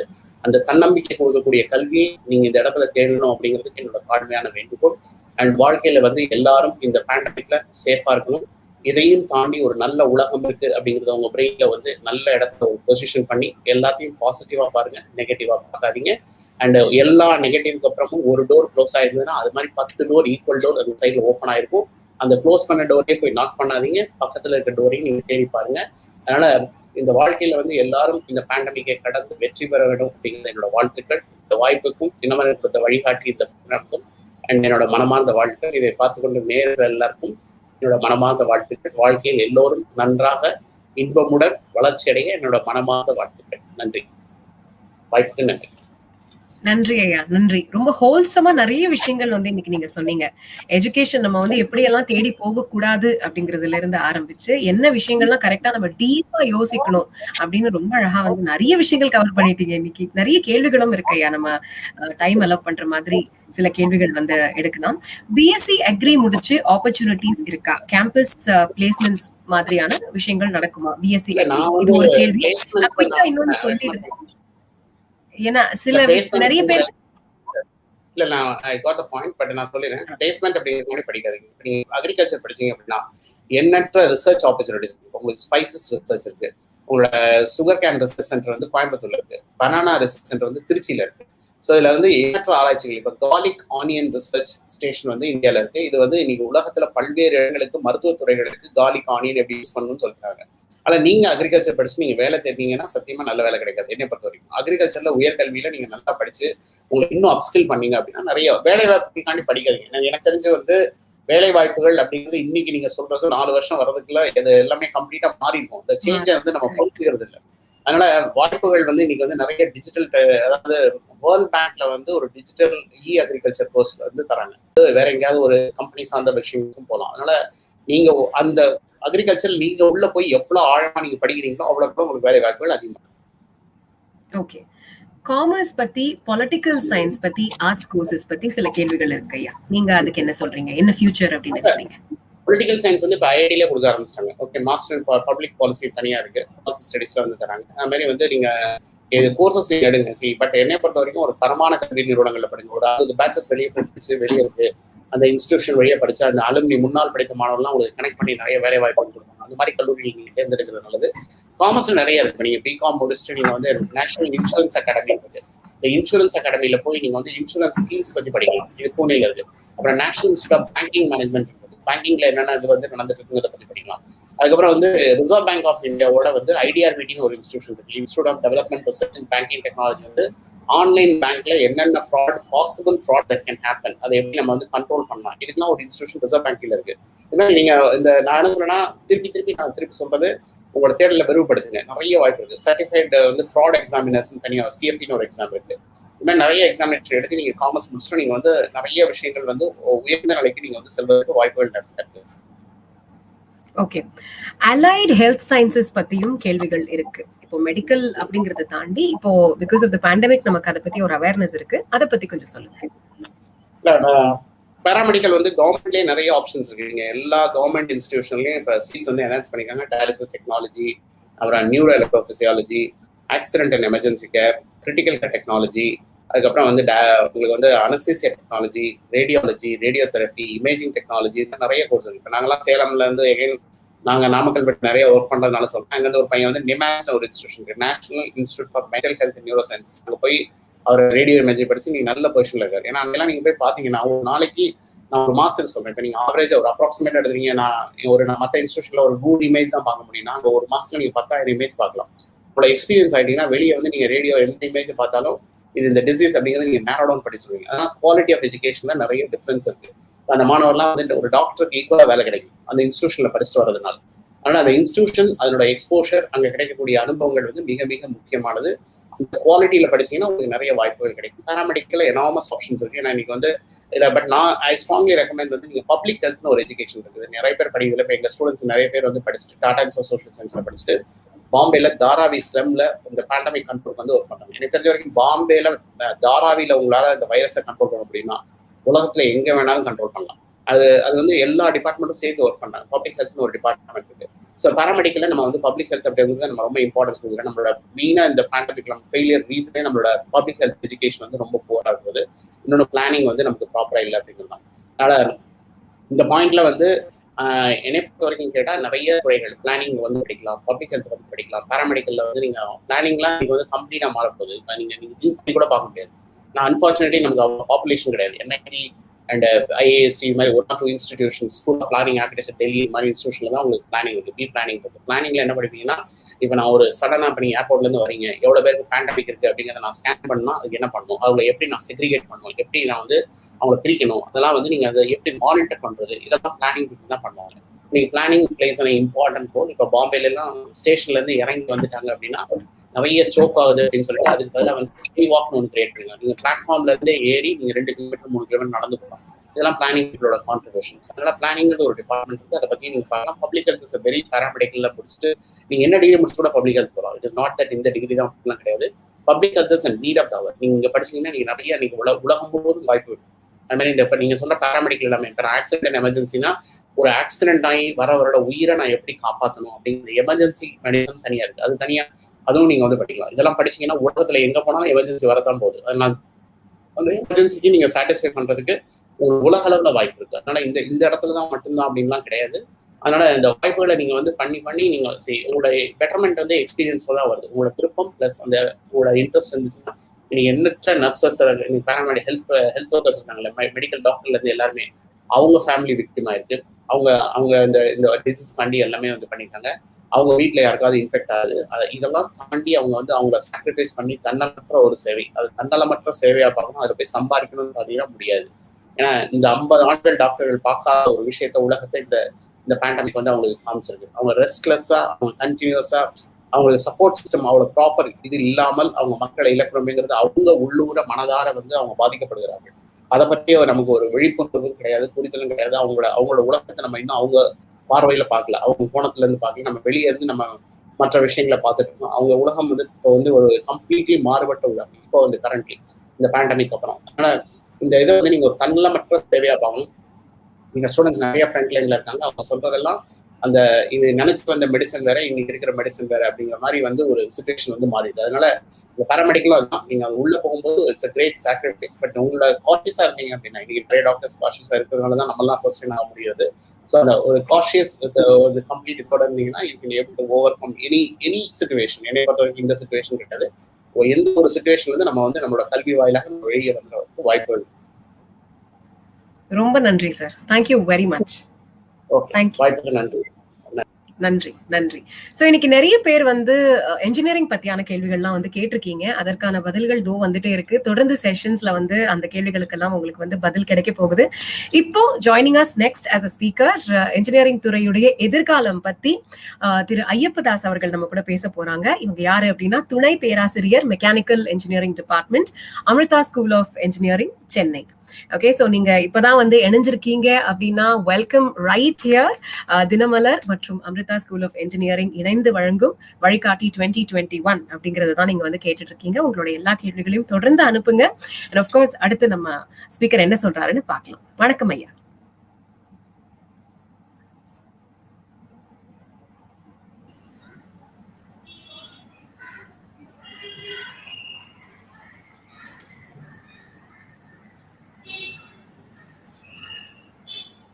ஓகே, அவரோட கனெக்ஷன் அப்படியே வந்துகிட்டே இருக்கும் போது, மெக்கானிக்கல் இன்ஜினியரிங் அப்படிங்கிறது வந்து நமக்கு தெரியும், அது வந்து ஒரு ரொம்ப எவர்கிரீன் சப்ஜெக்ட் அப்படின்னு. ஓகே, ஒரு காலகட்டத்துல வந்து மெக்கானிக்கல் தான் கிடைச்சதா அப்படிங்கிறது போய் இன்னைக்கு வந்து மெக்கானிக்கல் இன்ஜினியரிங் இல்லாம பேசிஸ் ஆஃப் இன்ஜினியரிங்கே கிடையாது அப்படிங்கிற புரிதல் நமக்கு வந்து இருக்கு. எல்லா இன்ஜினியரிங் துறைக்கும் அததுக்கான இம்பார்ட்டன்ஸ் அப்படிங்கிறது எப்பவுமே இருந்துகிட்டே வரும். ஸோ அது சம்பந்தமான கேள்விகள் தான் இன்னைக்கு நம்ம அவர்கிட்ட கேட்க போறோம். ஆல்சோ இதோடைய ஃபியூச்சர் எப்படி இருக்க போகுது, இந்த பேண்டமிக் அப்புறமான இந்த உலகம் ரொம்ப புதுசா இருக்கு, நம்ம எல்லாருக்குமே ரொம்ப புதுசா இருக்கு. நெடுஞ்செழியன் ஐயா சொன்ன மாதிரியும் கூட கிட்டத்தட்ட ஒரு 100 ஆண்டுகள் நம்ம பார்க்காத எவ்வளவு விஷயங்கள் இந்த ஒரு ஆண்டுல நம்ம வந்து பார்த்துட்டோம். சோ எப்படி இதுக்கு மேல நம்மள வந்து ரெடி பண்ணிக்க போறோம் அப்படிங்கிறது தான் அதுல ஒரு விஷயம். வணக்கம் சார், குட் மார்னிங். வணக்கம் madam, good morning. Am I audible? கேக்குது சார், நல்லா கேக்குது. Sir, thank you and welcome to the program.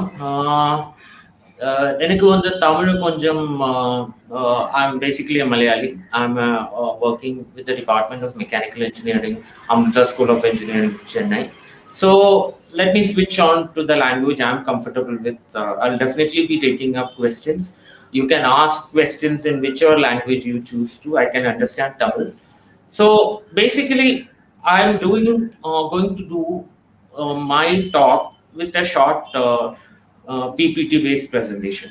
Before getting into that, I would like to ask you a simple question. Why do you think you want a job? I'm sure that all of you have come to this program to seek some career guidance. Now, before going into the topic of career, why do you need a job at all? The answer would be, if you don't have a job, you're not going to have prospects. You need to live, you need to earn, you probably need to have a house for yourself, or you need to provide for your family, of course, get married, and have a comfortable life. Now, this is what we all aspire to. Now, thinking from that perspective, the reason why you choose a career is to have a comfortable life. And what are these comforts? Basically, all these comforts that you see around are not just a few signals of through internet or radio waves. Basically, everything, including the computer or the mobile phone that you are using to watch this program, have been manufactured. This world is nothing without manufactured components, and the biggest world economies are in those positions that we see now, whether it be America, whether it be China, whether it be Japan, are basically because of this simple process of producing goods and services that we need. Now, with that background, I'll just switch over to my presentation.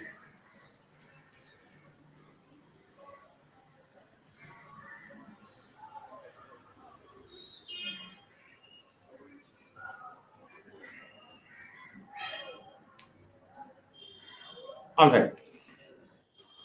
I hope I'm right. So, here we go. The topic of my presentation is the 3 M's of smart mobility, or the future of mechanical engineering. So, what is this career that we are talking about? You're going to spend more than 50,000 hours of your life on an average for the next 20 to 25 years. That is what is a career. Then it will be the best 20 plus years of your life where all these things are going to happen. Think about your family. Think about probably we might even become an interplanetary species. There is already talks on making colonies in Mars, and in your lifetime at least, you're most probably going to witness it. You want a home for yourself. You need other things like artistic. You need cinema. You need entertainment, and you need, of course, mobility and transportation to move from one place to another. You need Sir, just a sports. minute. Yes, sir. Yes. Just a minute, sir. Your presentation is not seen on the screen. Oh, 1 second. Yeah. Is it visible now? No.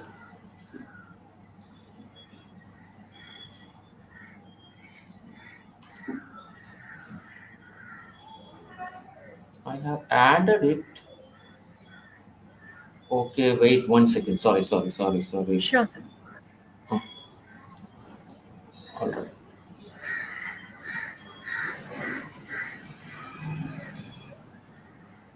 Yeah. Is it visible now? Yes, sir. Yes. Yeah. So,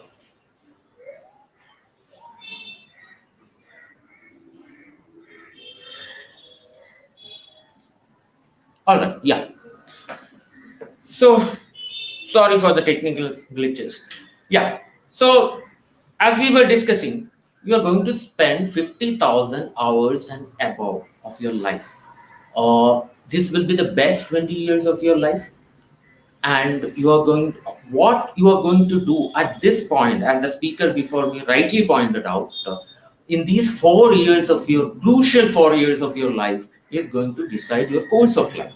And more important than that, where you spend these also is very important, because more than quantity and more than ever we need quality, both in terms of the products we use and in terms of the people who have to deal with these products.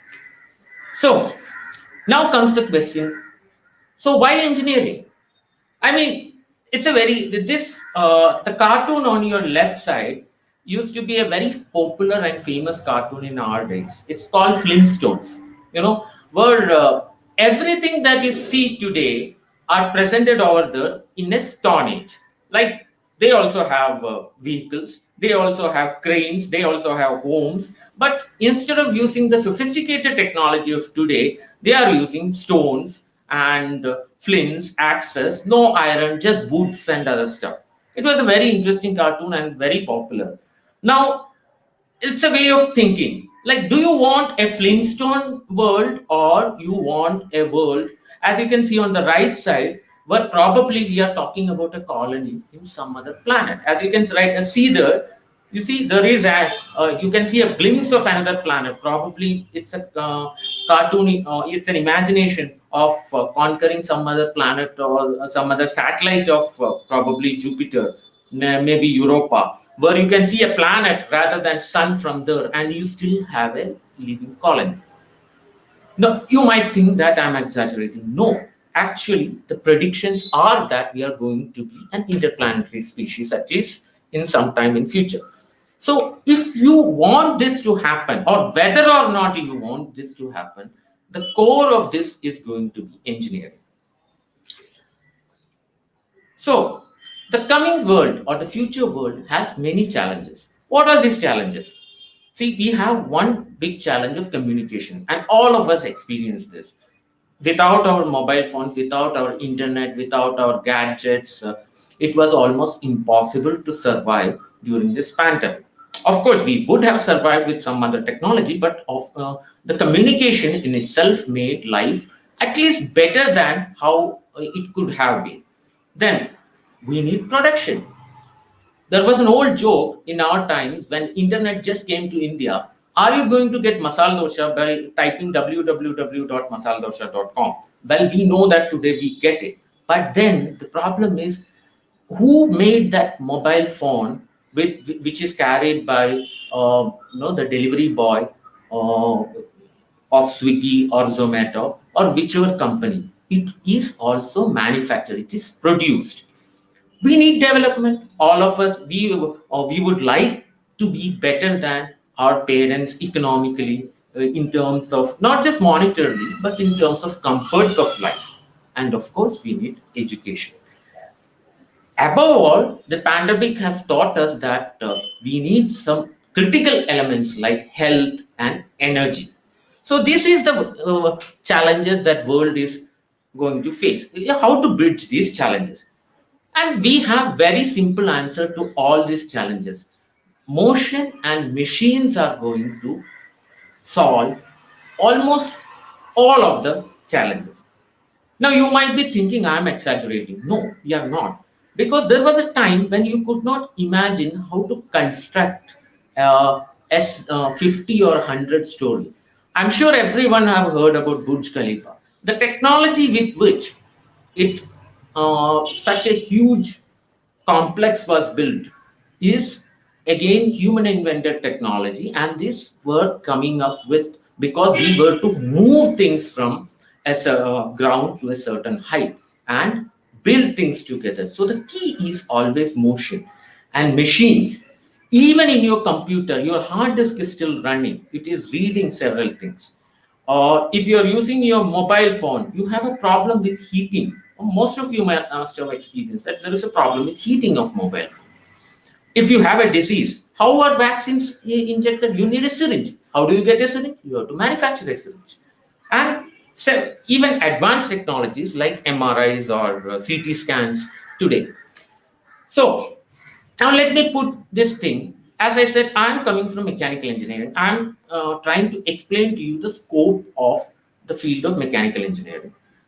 From this perspective, the most interesting picture is what is shown in the screen. You see, this is I'm sure most of you must have heard about something known as a GDP. GDP is known as the gross domestic product, or it is a measure of the wealth of every country.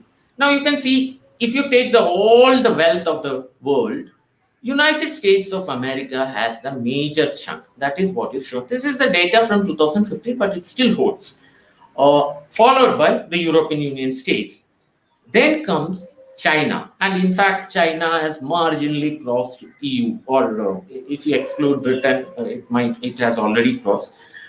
Then comes Japan, then India, Brazil. Although this is a dated data, it is still relevant, or it's still valid. Now, why do I say this? Now look at the right side. Here, the same data, the wealth of all these nations in 1980. Do you see China there? Do you see India there? There is UAE coming over there, but you don't see any of our country. How did this happen? If you believe that it is the internet revolution that has created this, we are actually mistaken. The figures don't tell that story. In fact, all the major countries in the world has developed, has got richer, has got more comfort by manufacturing. And take this from any economist, take this from any expert in any field, will tell you, if you want to become a rich country, you need manufacturing. So this is where we stand today. As you can see, the same, that wealth in terms of dollar, India has a nominal GDP, as they say, of 2.87 in trillion dollars. So you can see the figures comparable, and we are among the the poorest of all people in the club of big. How can we get out of this and become better? And the solution is through manufacturing. Now, so these are the takeaways. These are lessons from history. It's not just yesterday, but all over throughout the history. If you take the history of Japan, if you take the history of China, if you take the history of America, all of these economies tell the same story. The growth of all advanced economies were driven by manufacturing. Development is mobility. The more mobile you are, the more you are able to travel, the more you are able to move and do things, the more you are able to move things from one place to the other, whether it is creating a multi-story building or a new transportation, even a train. These are all adding to your wealth, your development, and their mobility. And if you want to make this more sustainable, sustainable means that is going to remain. We have several challenges, like climate change is happening. There are weather patterns are becoming very difficult to predict. In such cases, we need to depend on better materials. So we need research on new materials. And who is going to do it?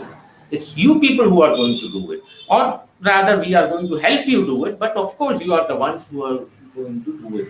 And last but not the least, the most important thing, how many of you think that after doctors during this pandemic, the most important work, of course, and sanitation workers, who did the most important work over there? It is the engineers who were running those factories, which still made sure that all the products were available to you.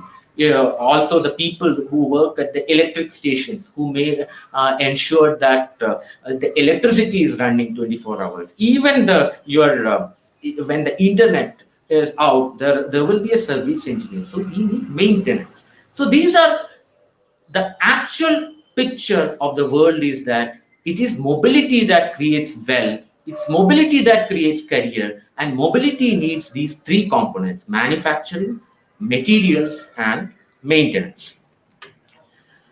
So as you can see, This is how a new manufacturing technology. This is a lot. There are more interesting stories to it, but we will see if we have time. Here you can see a picture from a huge railway station. In fact, this is a picture from China. India has even huge. If you have gone to a Kharagpur station, it is one of the. It is not one of the. It is the largest railway platform of the world. This is a nation which has plenty of very important minerals and materials like iron ore. India is one of the major producers of iron ore, and so what I'm saying is we have the capability and it is still underexplored. So we have been hearing only bad news so far, but the good news is also there. Now you see, into the March 2021, the prediction is that in 2021, by the end of the year, the global growth is going to come back. This will be primarily because of the vaccination drive and other measures. Now, India might have to wait a little more further because we had the second wave already.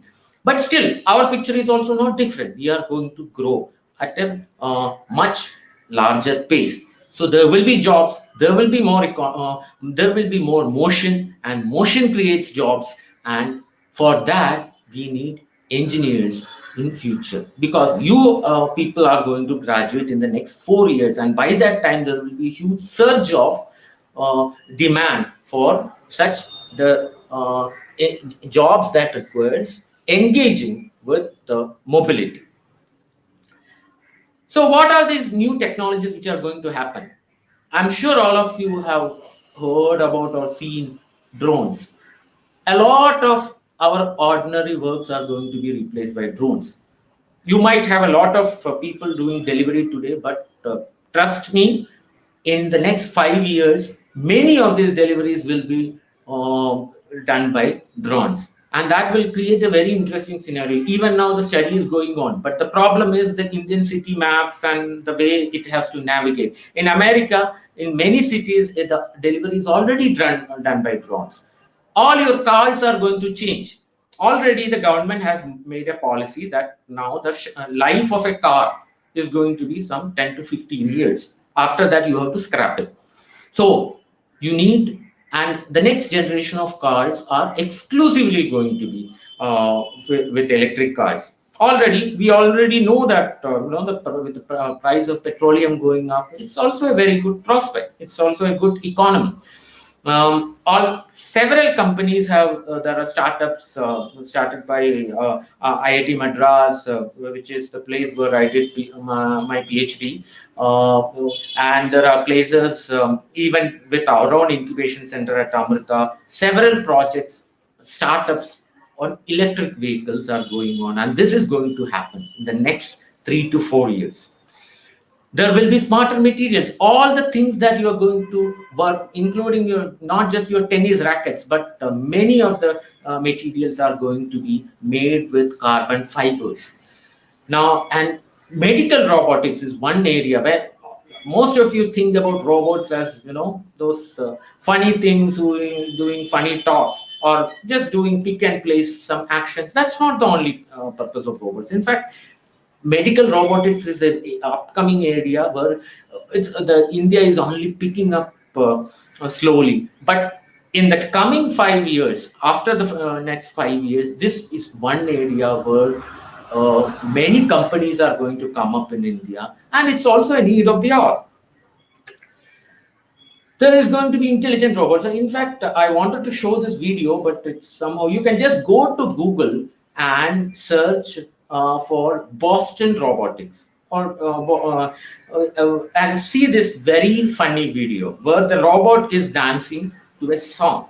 Now it requires intelligence. There is some aspect of artificial intelligence, but still, you see how much it can mimic human actions. We are almost as close to having soldiers who can, which are entirely made up of brigades made up of robots. So we are getting into a very interesting future.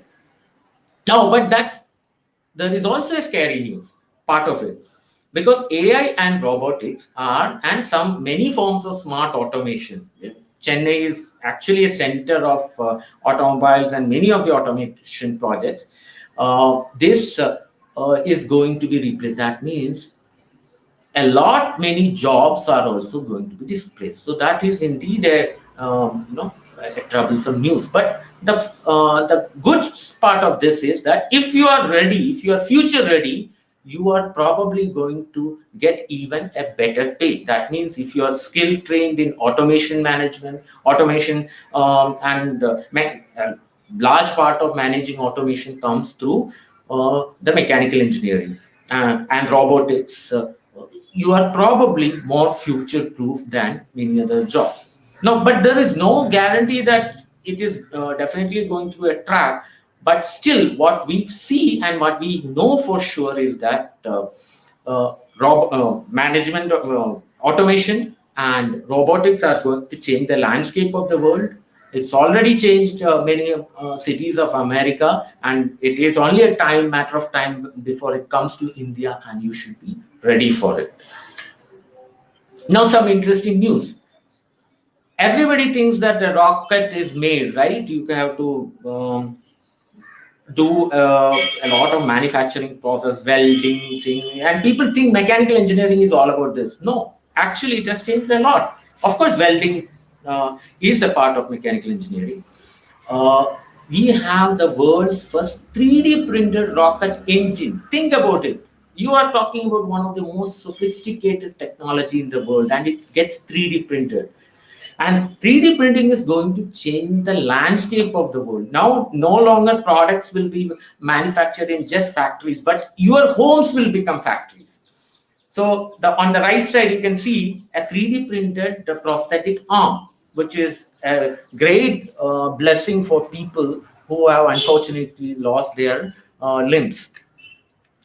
See, in our own institute, in Amrita Institute of Medical Sciences, with 3D printing, we developed a mask even when masks were in short. It's a different type of N95 mask. So this is very much possible. And all people think that creating a house is very difficult. You need laborers, all this. No, that's old news. Now the new news is that you can 3D print a house, and my own alma mater, IIT Madras, has India's first 3D printed house. You heard it right. You don't have to, all your brick mortars, everything are going to be put into machines, and machines are going to build it up. Now, think about this. 85% of the jobs in 2030 have not even been invented yet. So if you think that, learn some blockchain, all these are very good courses. I'm not denying that. If you learn blockchain, if you learn artificial intelligence, or one part or the other, you are going to be future proof. No, everyone says there is no such guarantee. Because you are probably going to do a job that has not been invented yet. But still, one thing we are sure, we all need food, we all need shelter, we all need clothing, we all need medical care, we all need transportation, security, defense including, and future readiness. So, the latest news is that after the second wave, we are slowly recovering. You can see the signs of that from your own surrounding. So, in a recovering economy, think about this. What is going to be the need in a recovering economy? It will be more mobility, more number of course there will be automation, but it will displace some jobs and it will create a different segment of jobs. But definitely, India is not going to stop its development story just because of 1.5 years lost by a pandemic. Definitely not. We are going to have future. There is going to be demand for products, and products are the key for every for reaching a developed status for every country. Now, I'm sure all of you, the main question for all of you is, so what are the job prospects? Now, this is, don't trust any of us. This is from a source known as Bureau of Labor Statistics by America. It's an American governmental organization, federal governments. So you can see yourself. So the job outlook from 2019 to 29 is it's a growth at 4%. Of course, during the pandemic there was a shrinkage, but that means that in the next after 2 or 3 years there is going to be a higher growth. So this is as fast as the average. So people have a kind of belief that okay, it's mechanical engineering and these are old. No, today, you know, I myself code with Python. I do artificial intelligence programming for sometimes do for robots, some robotic arm manufacturing, or many other things. So people have this misconception that you need to learn a certain kind of programming or a certain kind of course to do all this. This is old news. The new news in the world is that these are essential for all branches. Whether you choose electronics, whether you choose electrical, civil, or chemical, you are going to learn programming. You have to learn, provided you are, you take a degree from a good quality institute. Now, and all engineering is going to learn some kind of artificial intelligence or many smart future technologies. Data analytics is part of all program. So what I'm saying is it's a common misconception that you need a specialized course. Of course, you can go for a specialized course, nothing wrong, but the basic point is that we all do the same thing. So I think I will stop here and I will take up questions if any. So thank you. So let me get back to the screen. Yeah. Yes, sir. Yes. Yeah. Thank you very much. Thanks. So you spoke about the 3Ms and how it's going to help the future and a lot of that. So a lot of our students seem to be interested in aerospace and aeronautical. Can you throw light on how mechanical engineering may form a basis or it might form a liaison with aerospace and aerotechnology as well? Yes. In fact, it's an interesting question. There are several engineering schools which offer. In fact, Amartya, our campus at Coimbatore, does offer aerospace engineering. I have myself associated with aerospace engineering at department at IIT Madras. IIT Madras has a program. First of all, you should remove the misconception that aerospace you're going to just somehow manufacture a rocket. Of course, those things happen. They are much advanced. The amount of investment needed. Only certain agencies like ISRO or NASA or nowadays even private firms are coming up. So basically, what are you going to learn in aerospace engineering? You are going to. There are three core components of aerospace engineering. One is known as structures. That means the materials and the design of the aerospace structures. So design of the tail of an aeroplane or a rocket. What is the shape of a rocket? What is the profile of a rocket? What kind of materials you have to use? Those forms one. They are known as structures. The second part is known as propulsion. Propulsion actually is a mechanical engineering subject. So if you start with mechanical engineering, you can always go for a post-graduation in aerospace engineering. In fact, most of the aerospace engineering postgraduates are either mechanical or a few are civil engineering, at least at IIT Madras, as far as I know. And third is it's an area I specialize in, it's known as fluid dynamics, which talks about how the wind changes and how the drag and lift of the aeroplanes or other things happen. Even your drones. So if you want to design a drone, you want to know all these components. So yes, mechanical engineering actually formed. Mechanical engineering is the core of aerospace engineering. Based on this core or upon this core, there are a few more other advanced subjects that you have to learn, which you can pick up generally at any postgraduate course. Okay, fine, sir. So there is another thing that you spoke about, coding, on how it is important. Whatever engineering you end up doing, you would have to code at some part of life. But then we end up thinking that coding is only for computer science or stuff like that. So how do you think that the students who are interested in any form of engineering, okay, and also mechanical, what are the sort of codings that you would like them to learn, or what specific skills, if they actually develop it on their own, how would it help their engineering studies? Very important question. So, as I said, you should remove this misconception that you can be an engineer without knowing any form of programming. That era is gone. In the very first year, actually in our curriculum, all engineering subjects has got to learn coding for 2 years, in 2 semesters. This is apart from learning softwares for design.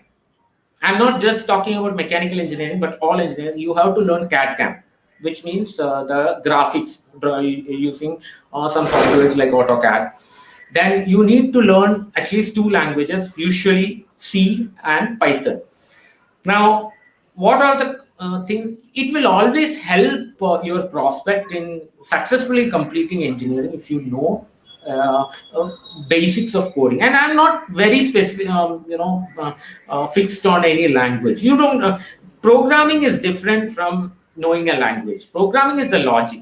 You should know how to solve a problem. So that's what programming is about. The rest is only the language. As in, you can communicate to me in Tamil, I can communicate to you in English. So maybe if I know French, I could have talked to you in French also. But we are basically, what are we doing? We are sharing some ideas between each other. It's the same way. Language is not the relevant aspect, but the logic is the relevant aspect. If you ask me specifically which language would it be more helpful, for now I would say it would help if you learn Python, because all major applications, including mechanical engineering. So if any of you have any misconception that mechanical engineer, you can be a mechanical engineer without learning Python, I'm sorry, that era is gone. You have to learn Python. You have to probably learn C. You have to do some coding with MATLAB also. So that's what we have come to. Okay, brilliant, sir. Like you said, I think the programming and the problem solving ability comes paramount, and then you could do any language. All right. So we also have another question in which they want to know, what is the difference between robotics and machine learning? You see, robotics concerns itself with a machine. A machine is performing a task. That's all. It need not learn anything. That means I can construct a robot just to pick and place a thing. It does this pick and place operation monotonously. That could be a robot. I'm just like my arm is doing. Whatever you keep here, you pick it, you place somewhere else. And this kind of robotics has been there in our industries from 1960s and 70s. All even the if you go into a major manufacturing, complex manufacturing process like Boeing aircraft, almost every work is done by a robot. So that's it need not involve any intelligence. You can just pre-program it that you can just pick it from here and place it there. But don't end up thinking that that's a very easy thing. Actually, it's a more very complex process. You have to learn a lot of dynamics and in which path should you take. It's not always what if there is an obstacle here. I have to take something and place it. It's very easy for humans to understand this, but how are you going to ask a machine to perform this? What if there is an obstacle? Your product is lost. You are going to suffer huge losses. So that is what is robotics. Basically, it just means that a task that human is able to do is replaced by a kind of machine thing. Now, machine learning would mean it need not have a robot at all. Machine learning means that a machine is looking at the patterns of behavior and making certain guesses. It's more like a statistical process. Like, if I take a paper, I put several dots over here. And then I find that, okay, it's very interesting.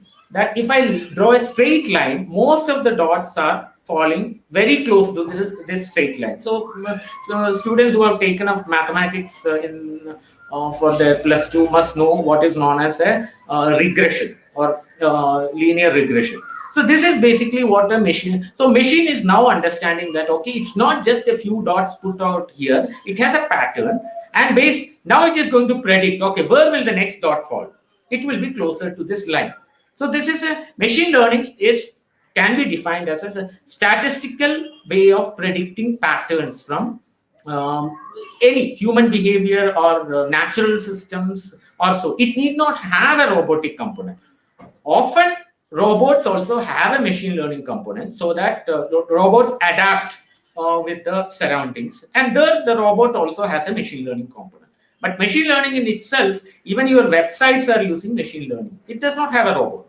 What it does is it checks what are the traffic, from where are this traffic coming from. Your Facebook is using machine learning to predict ad.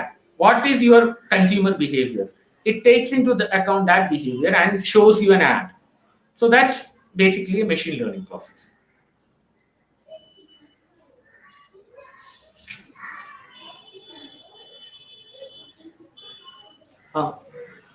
Hello? I was on mute. Yeah. All right. Right. Sure. Thank you very much, sir. Thank you very much. நிறைய விஷயங்கள் வந்து explain பண்ணிருக்கீங்க. And so after, I've heard you speak, there is a lot of scope. Some people, they say that, the scope of engineering is coming down. But ஆனா அது நீங்க சொல்லும்போது நிறைய விஷயங்கள் வந்து அப்படி இல்லை. Because என்னைக்குமே we are going to have a lot of infrastructure, and the human population is going to need engineering அப்படிங்கிறது in all forms அப்படிங்கிறது ரொம்ப புரிஞ்சுது. Thank you very much for joining us. Thank you, ma'am. So இப்போதான் நீங்க tune in பண்ணிருக்கீங்க, இப்போதான் நீங்க வந்து இதை பார்க்க ஆரம்பிச்சிருக்கீங்கன்னா, Dinamalar and Amrita school of engineering Chennai and Coimbatore வழங்கும் வழிகாட்டி 2021 இதுதான் நீங்க வந்து பார்த்துட்டு இருக்கீங்க. ஸோ இன்னைக்கு இப்போ அடுத்த ஸ்பீக்கர் அப்படிங்கிறது வந்து ரொம்ப இன்ட்ரெஸ்டிங்கான ஒரு டாபிக்ல வந்து பேச போறாங்க. இன்னைக்கு நிகழ்ச்சி ஆரம்பிச்சதுல இருந்தே நெடுஞ்செழியன் ஐயாவும் சரி, அதுக்கப்புறமா நம்ம ஐயப்பதாஸ் சாரும் சரி, நிறைய விஷயங்கள் வந்து இது சம்பந்தமா வந்து பேசியிருக்காங்க. சைபர் செக்யூரிட்டி இன்னைக்கு ரொம்ப ஒரு ஹாப்பனிங்கான ஒரு துறையா இது இருக்கு. நிறைய ஸ்டூடெண்ட்ஸ் நீங்களும் வந்து சைபர் செக்யூரிட்டி பத்தியான கேள்விகள் தொடர்ந்து கேட்டுக்கிட்டே இருக்கீங்க. So let me welcome cyber security இந்த இண்டஸ்ட்ரியுடைய வாய்ப்புகள் பற்றி பேசுவதற்காக டாக்டர் ஸ்ரீதேவி, துணை பேராசிரியர் computer science engineering department, Amrita school of engineering, Chennai. வணக்கம் மேடம். வணக்கம். உங்களுக்கு இன்னைக்கு பல கேள்விகள் வந்து அமிச்சிட்டே இருக்காங்க ஆரம்பிச்சதுல இருந்து. ஸோ ஐம் ஷோர் நீங்க உங்க உரையை வந்து ஒரு கொஞ்சம் முன்னாடி முடிச்சிட்டீங்கன்னா அவங்களோட கேள்விகள் எல்லாம் கூட நீங்க வந்து ரொம்ப இன்ட்ரெஸ்டிங்கான ஒரு துறை. தேங்க்யூங்க. Thank you. Please go on.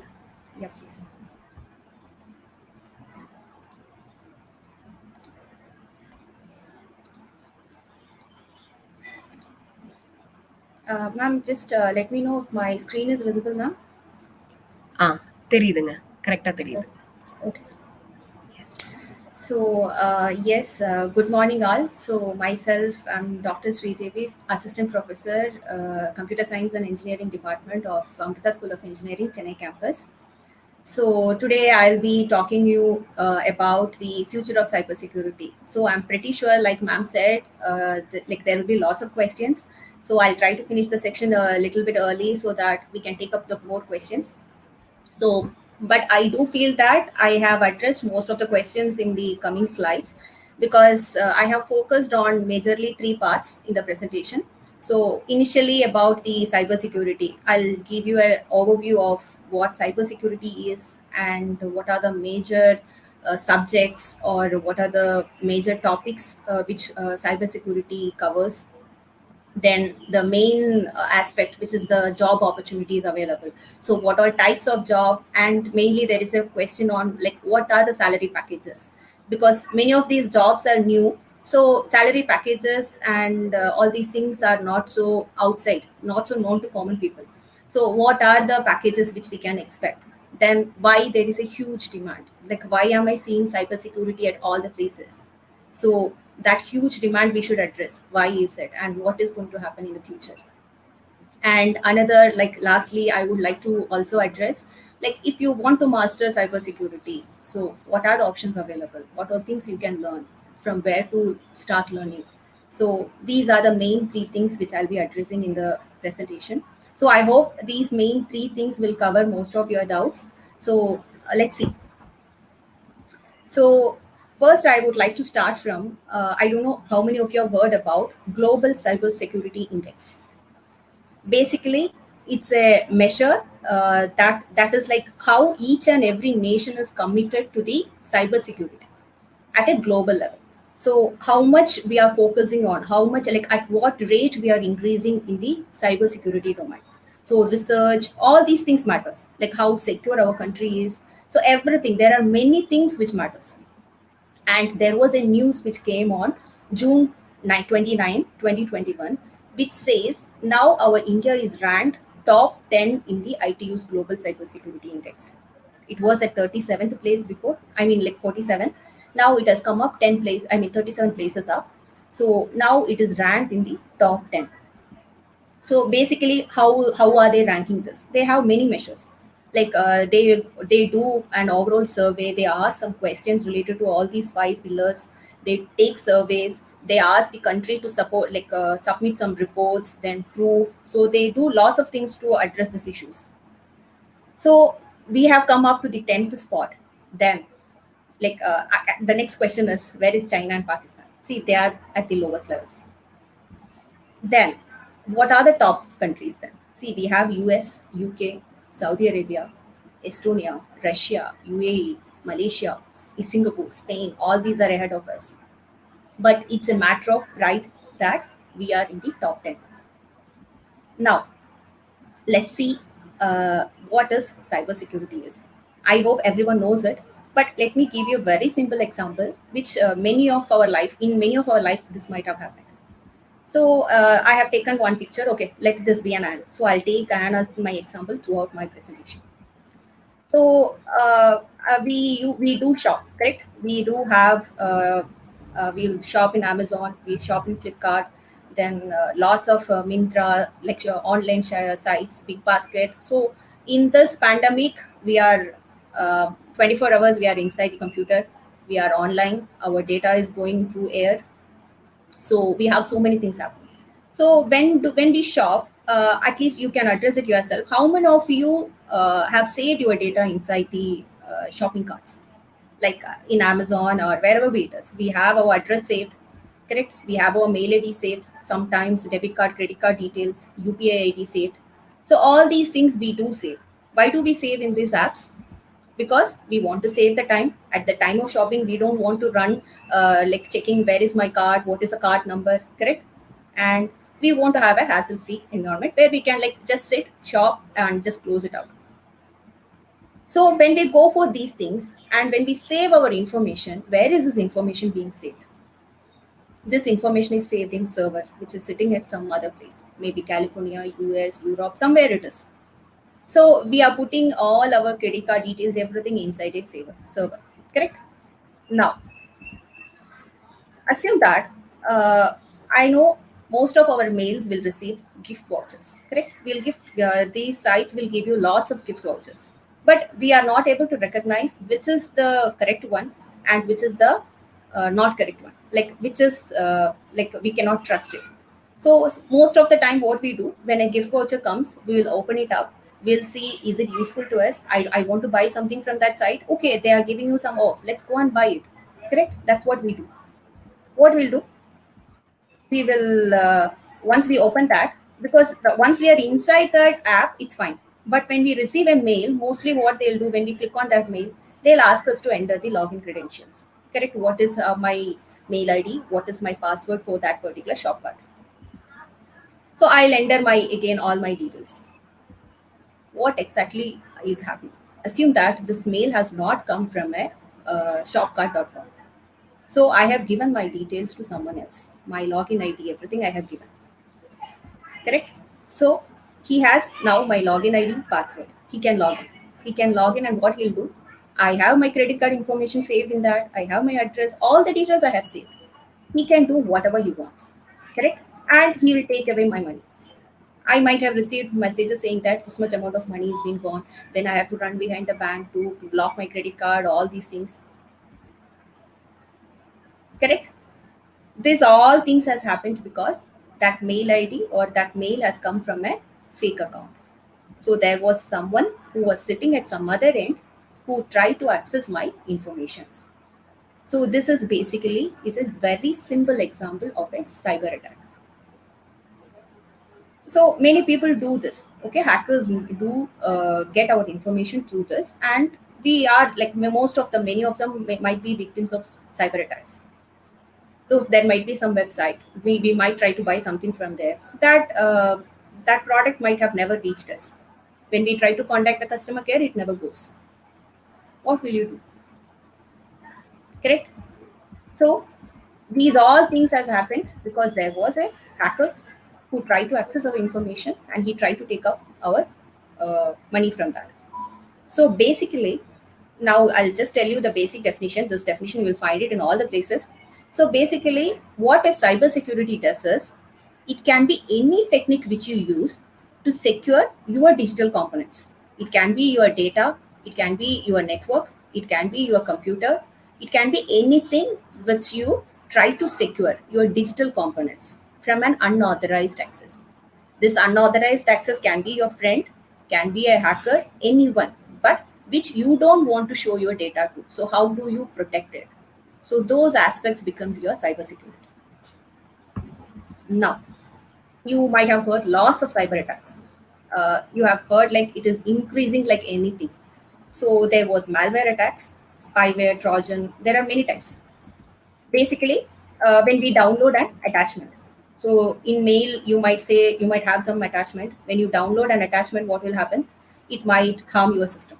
So those type of attacks becomes malware attacks. Now, phishing attacks. That is the same thing which we have seen now. Someone is trying to get information. So through an account. So that becomes phishing attacks. The same example which we have seen. Okay. Now, man in the middle attack. So these are just common attacks which happen. So that's why I'm just going a little fast here. So there are many attacks. Man in the middle attack. See, these are all the attacks which can happen to us. Okay. So this is something we might be talking to a server. We might be interacting with the internet. We might be taking data from a server, downloading something. We might be doing it. We might be sending encrypted data. Something you are doing. So what man in the middle attack happens is there will be a hacker who is sitting in the middle. Okay, so he will steal our IP address. Okay, and the interaction now will whatever transactions or whatever things we are doing it now will happen between the hacker and the server. So he will steal the IP address. Our IP address will be stolen, and he will be using that IP address to interact with the servers. So that is man in the middle attack. So basically, unsecured Wi-Fi networks, malwares, all these things are examples for that. Password attack. This even many of you might have also tried it. What is password attack? Try to hack the password of your friend. Try to get the password of your anyone whom you want to. So hacking the passwords. So these are all cyber attacks. Correct? So how do you escape or how do you get protection from all these things? So I'll just mention you some of the common practices which we do. First one, firewalls.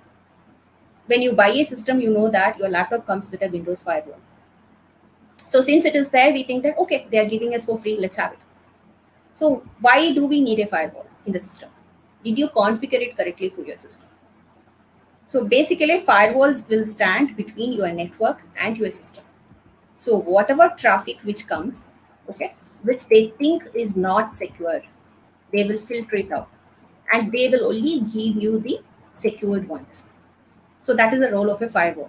So we can always say that, okay, if any information comes from this particular site, please don't filter it, give it. You can always set the settings. So how do you set your firewall settings? So did you configure it? Is your system safe? Honeypots. These are again, what they do is it's almost like a virtual machine. So it will protect our system. So the hacker will be able to interact only with honeypots. Our system will stay safe from the hackers. So this is again one software which you can always use. Then use very good passwords, which is a combination of numbers, alphabets, Then you can even have some alphanumeric characters in that. Then capital, small letters, which you think is no one can hack. Then antivirus. So antivirus do protect us from malwares. So do you have a good antivirus in the system? So see, these are some of the common practices which will, like, for our daily use, it will keep us safe. So many of us will have firewalls, some might not have honeypots. So these are some of the practices which we can follow, or and could follow to keep us safe from basic cyber attacks. Now, whatever we have seen is an individual attack, correct? This happened to Anne and each one of us. So assume that when these attacks happen for a public organization or a private organization, okay, maybe for government or very big companies, what is happening? The destruction is very big. It's more deadly. They take away all the data, they take away all the monies. See, their loss will be in tons. We cannot even say how much the company will be losing in that. Correct? So it's when ourselves it is at 25,000 rupees, 1 lakh rupees, and in companies, billions and millions they are stealing from using these cyber attacks. So what are their motives? They want the data. They want our credit card information. They want the data from that, whatever is saved in their database, some information which is not even available to the public. So all these informations the hackers want. They sell these informations. Yes. Then monetary gains, money. They need money for that. So these are some of the motives, some common motives. Why do people hack? Then in organizations, there are many attacks. We have advanced persistent attack, which is like we are hacking into the network to get the confidential information of an organization. Denial of service attack. We flood the network with traffic so that that organization is not able to access. SQL injection attack, which is basically for the database. They edit the content of the database, tables, everything inside the particular organization. So these are all organization attacks. So how do these organizations protect themselves? See, there are lots of attacks happening in the organizations. It's a very big challenge for them. See, technology is increasing like anything. We had 4G, 5G, now 6G will come. See how fast it is moving. So each and every technology change, there will be lots of changes happening in the ways we use it. Your mobile phone changes, the apps which you use, the security changes. See, so the loopholes, the hacking method changes. So it's not the same hacking which they do all the time. It's like if their companies use the same method, they cannot protect their data. So what they have to do? It's a very big challenge for the companies because see, many of us who are doing business, they'll understand this. They don't want the competitor company or the other person to know what are their data, what are their profit, what is happening inside the organization, correct? They want to secure. Everything is in the secure hands. So their data need to be secured. So no company can compromise that particular aspect. So it's a very big challenge for the organizations, how to secure the data. It's not an easy task. They need very big experts who can do that. Correct? Only way of this, they need cybersecurity professionals who can handle this. So that is where the need of cybersecurity professionals is coming up. So lots of cyber crimes are happening. Even if it is not happening also, we cannot take the risk because everything, we put our amount in a bank. Do we put our amount in a bank if we think that that bank can be robbed or it is not safe there? We will never do that. So that company has to bring in that trust. They cannot compromise it. Once done, that's it. They can never come out of it. We will never trust them again. So they can never compromise on this particular task. Saving or securing the data is a biggest challenge and it is of top priority for them. So that is why they need cybersecurity professionals. They need highly skilled cybersecurity professionals and they'll pay like anything for this. Now, let me tell you about the job types. Okay. First job type which we will see is security specialist.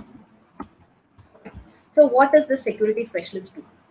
They protect the software and network. Okay. So basically it's a entry level job actually. So security specialist basically it's about securing the software and network of a particular system. So it's a path which we can begin with.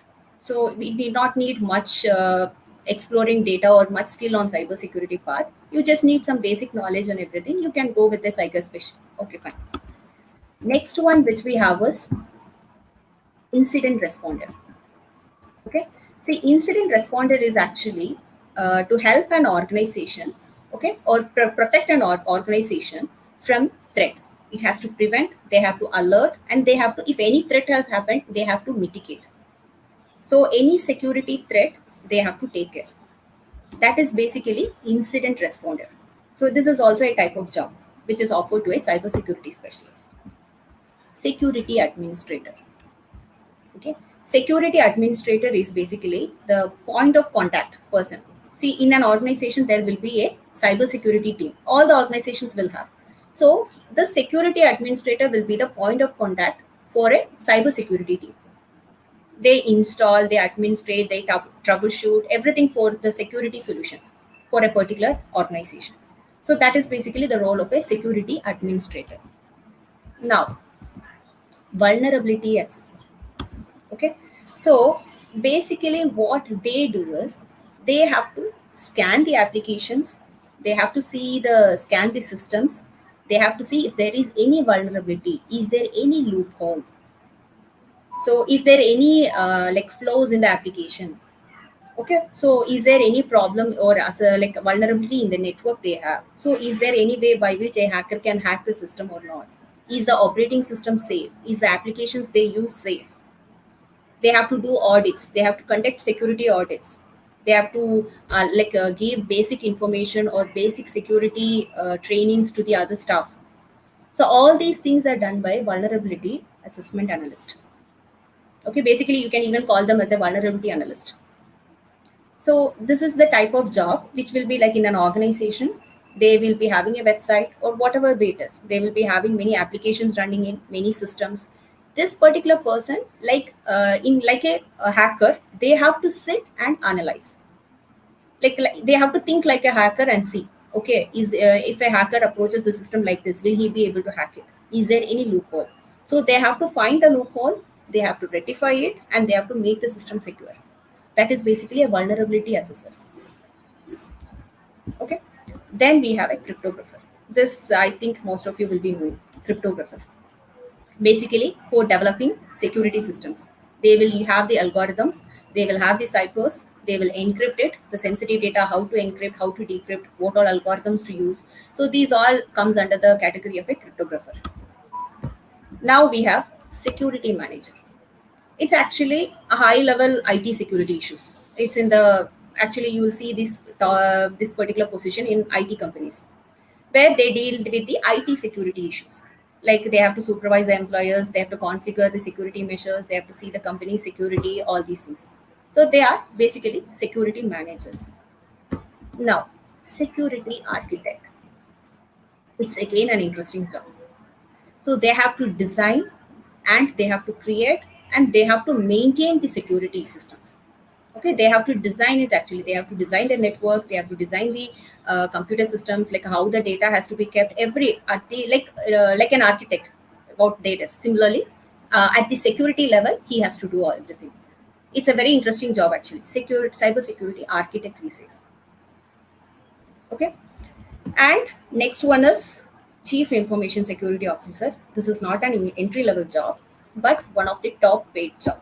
And most of the organizations do have a Chief Information Security Officer. He is the head and he will be handling the entire security of that particular organization. So even if you see, there are many Chief Information Security Officer vacancies in government. So he will be the if anything happens in the organization, he will be the person who will be asked question. So he is controlling everything. Chief Information Security Officer. Now, security analyst. It's again just to maintain the security and integrity of the data. So security analyst mostly deals with the data security part. Okay, and I think then we have security auditor. Then that is basically they audits the IT systems, and basically this job also comes under the IT industry. So security auditors, they do audit the systems, they identify the risk, and if there is anything, any deficiencies or any inadequacies they see, they report it. They do document everything. So they have to check for firewalls, they have to encryption protocols which the company use. So they audit everything. So security measures. So lots of things they test. So that is basically a security auditor. Then we have security director. It's again another top level job. Forensic expert. This you might have seen in many movies also. What a forensic expert does to collect the evidence. So he'll be responsible for collecting the evidence, investigate the crime scenes, then conduct testing experiments. All these things he will be helping to resolve a particular case. Penetration tester. Okay. So basically, almost the same as an vulnerability. So what penetration testers do is, in a business or in an organization, they will have penetration testers, or at least they'll have consultancies that they'll give this particular job to that particular consultancy to do that. So what they do is they check for the same thing, vulnerabilities and weakness of their particular network or their particular asset. So is there any way by which a hacker can come inside? So they check all these possibilities. Like they have to think like a hacker and they have to find out the loopholes. So that is basically the job of a penetration tester. Then we have security consultant. Basically it's actually about like for an organization, all the security measures, like for the client, if they have a client, means for that client we give them advice. So this is the way you have to set up your network. You can do all these things. So you analyze the security systems. You can tell them these are the ways by which your system can be hacked, or you can have potential, there is a chance of potential breaches coming to your network.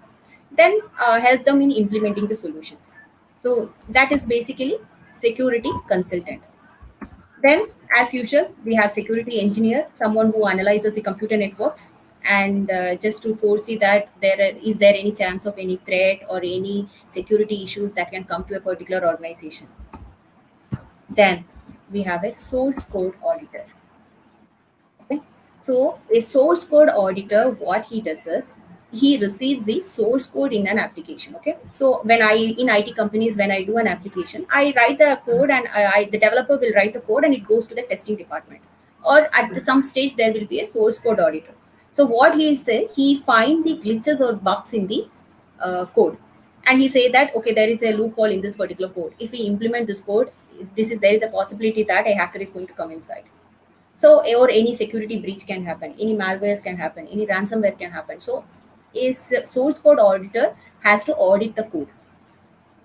Okay, when a particular code is being written for an application, he has to audit it. Okay, so he can tell that this is the chance that there is a cyber attack can happen with this particular code. So, all these things he has to tell. So basically, see, these are just some of the major jobs which I have listed. There is lots of, you can find lots of names for jobs in the internet. So these are some main jobs which mostly there are like deficiency of these particular persons. So like I said, Chief Information Security Officer, it's not an entry level, but in another 6 to 7 years, you can reach this particular position. Only thing is you have to be an expert. Now, like you have seen, these are the different types. There are threats, many terms you might have heard. So what are the main areas? Cyber security is a very broad area. Okay, there are lots of things inside. You have seen forensics, so lots of things inside. So what are the main areas, or at least I'll list out some areas. So one is technological security. Like I said, for a phone or your computer, you will have antivirus, or for your system to secure your network, you will have firewalls. So all these things comes under technological security. Then information security, how do you secure your data, your bank details, if you are an organization or if you are a business, so how do you secure it?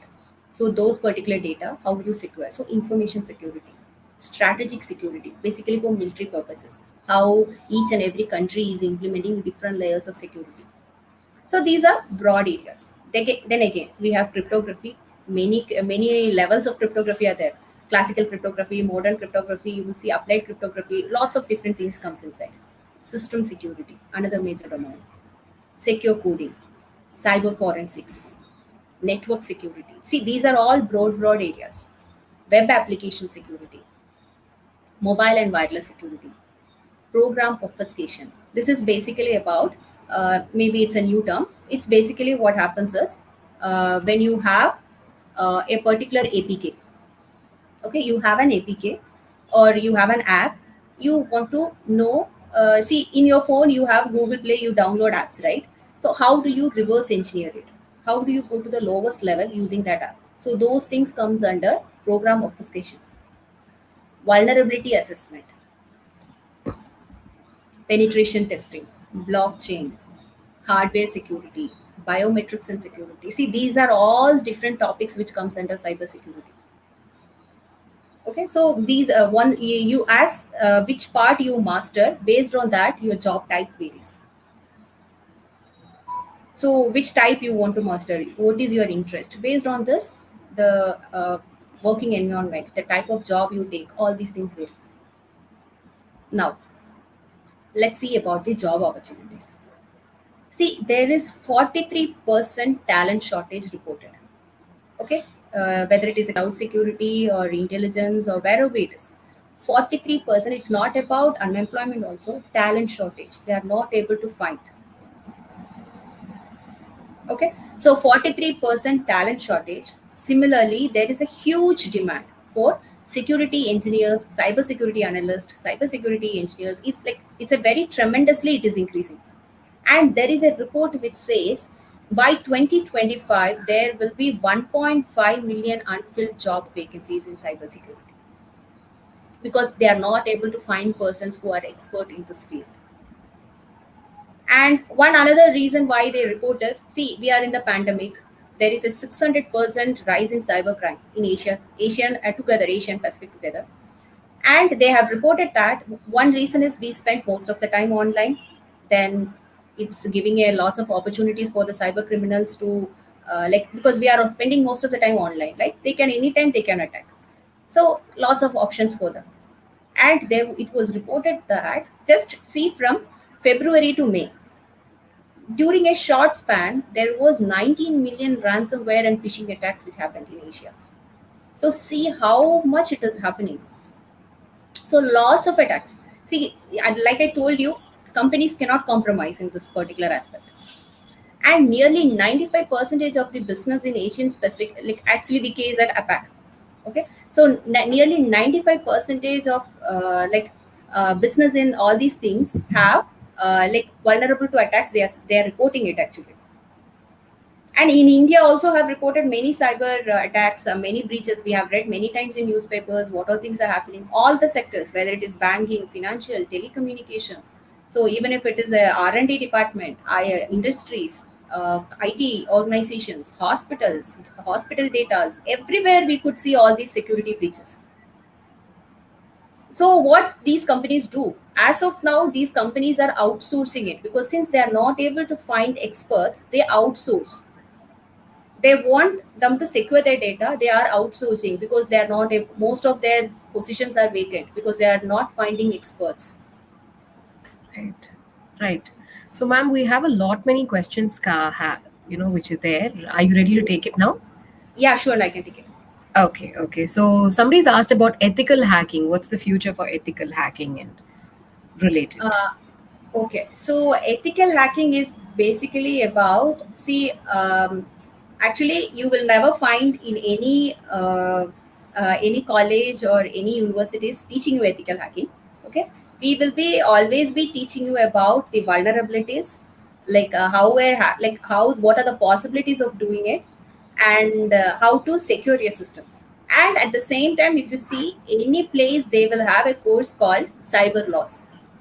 So we teach all these things. Okay, and an ethical hacker, what they do is, in an ethical hacker might be once he's once he's working in an organization, his job will be to find out the hacking possibilities. Like he has to hack that particular organization's website, and he should say that this is a way by which a hacker can come inside, and he has to rectify it. It's not that he has to hack and go by that. He has to hack it and he has to rectify it. Okay. All right. So many of them are also asking if this requires, if cyber security requires a 4-year engineering course. There are a few questions on can they pursue it after they have studied commerce, or even if they have studied something else, can they do cyber security? Some of these Okay. questions are like that. Maybe ma'am, I'll just take to the. Can I just brief 2 slides, and because I think that slide will have the answer. Okay, fine, sure, ma'am. Yeah, I'll just in 1 minute I'll just finish. See some of the salary packages. Like I said, network security engineer, they have close to 8 lakhs. It's an approximate salary package. Cyber security analyst, initially at the beginning they get 6 to 8 lakhs. Cyber security architect, 17 lakhs initially. Cyber security manager, approximately 12 lakhs. Chief information security officer, I told you it takes around 7 to 6 years to reach that level, but his salary will be 2 to 4 crores per annum. And okay, fine. Let's see this. So, like the But question we was can't about. see the slides, ma'am. Ma'am, I think I have shared it. 1 minute, ma'am. Maybe I have to share it again.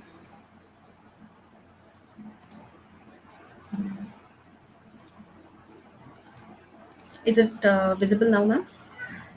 No, ma'am. Yes, ma'am. Now, yes. So, studying commerce is not a problem. See, the minimum basic thing is +2, right? You commerce do has maths. Cybersecurity needs analytical skills, correct? So, studying commerce is not a problem. You can always start your cybersecurity career through an engineering subject.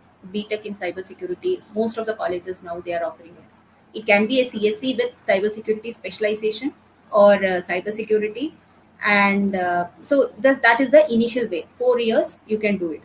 Then if not, you have done CSC but you still want to go for cybersecurity, you want to specialize, there is MTech in cybersecurity available. But MTech in cybersecurity, they do have some prerequisite, so just try to go to the websites and see what are the prerequisite.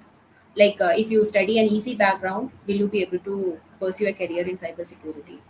So, in BTech, starting a career with BTech in cybersecurity has no prerequisite. You can always finish your +2 and start, because they do start from the scratch. Like Ayapada sir was saying, they do teach the programming skills, problem solving skills. They do teach the Python, scripting languages. Everything is being taught from the beginning. So there is no problem whether you are commerce and you want to pursue a career in cybersecurity. You can do that. Another is you have done your career in some other, you still want to learn some courses. There are some certification courses available. I have listed some, but only thing is, see, these are all highly fees oriented courses. You have to pay fees to get these certifications. And many do have, like, they are professional courses. They are for some people who is already working in cybersecurity domain. So they can take these certifications. Some are academic certifications. So we do have options. They can always go for online courses, they can study some things. But if you want to master, it's not about learning cybersecurity, you have to master it. Then only the demand is how good you master cybersecurity. That depends on how big you grow. And it, I can tell you this, in the coming years it's going to be tremendous, the growth. Yes, ma'am. Yes, ma'am. I mean, like you said, it's very important to stay update whenever we're talking about technology. It doesn't, I'm sure, end with ஒரே ஒரு degree எடுத்துட்டோம் அதனால நம்ம வந்து cyber security officer அப்படின்னு சொல்ல முடியாது. டெக்னாலஜியை பொறுத்த வரைக்கும் வந்து it keeps on moving every day இல்லையா? ஸோ இப்போ இதுல இன்ட்ரெஸ்ட் இருக்கிறவங்க வந்து வேற ஏதாவது பண்ணி அவங்களோட ஸ்கில்ஸை ஆக்மெண்ட் பண்ண முடியும்னு நீங்க நினைக்கிறீங்களா? சிம்பிள் திங்ஸ் என்ன பண்ணி வந்து they can actually augment their skill பிகினிங்ல இருந்தே அப்படின்னு என்ன சொல்வீங்க? Beginning in the first, ma'am, they should have analytical skills, first thing. Second is programming skills. At least initially it was C, now Python is taking over. Like sir was saying, scripting languages we can even do with Python. You should be able to access the lowest level of your operating system. See, it's just about learning little more every day. It's fine. But Okay.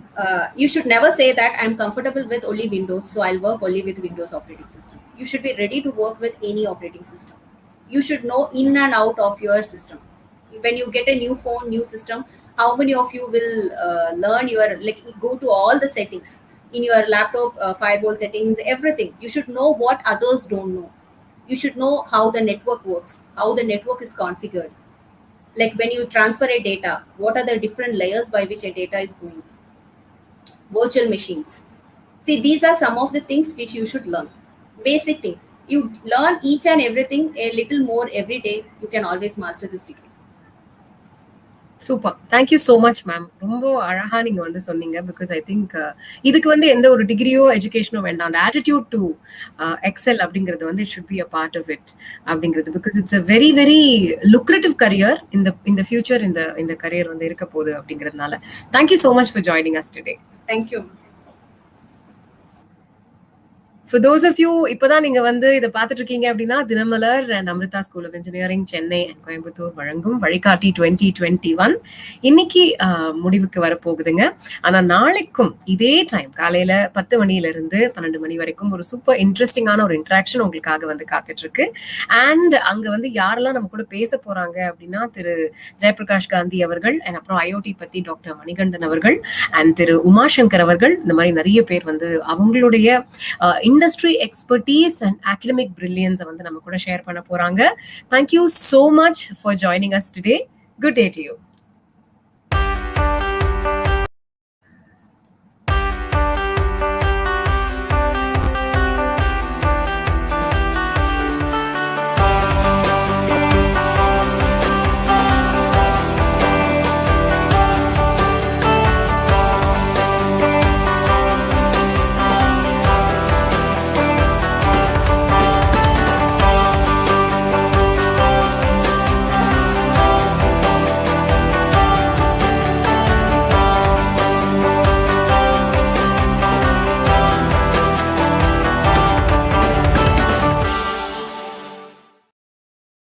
Dinamalar தினம்தோறும் தவறாமல் படியுங்கள்.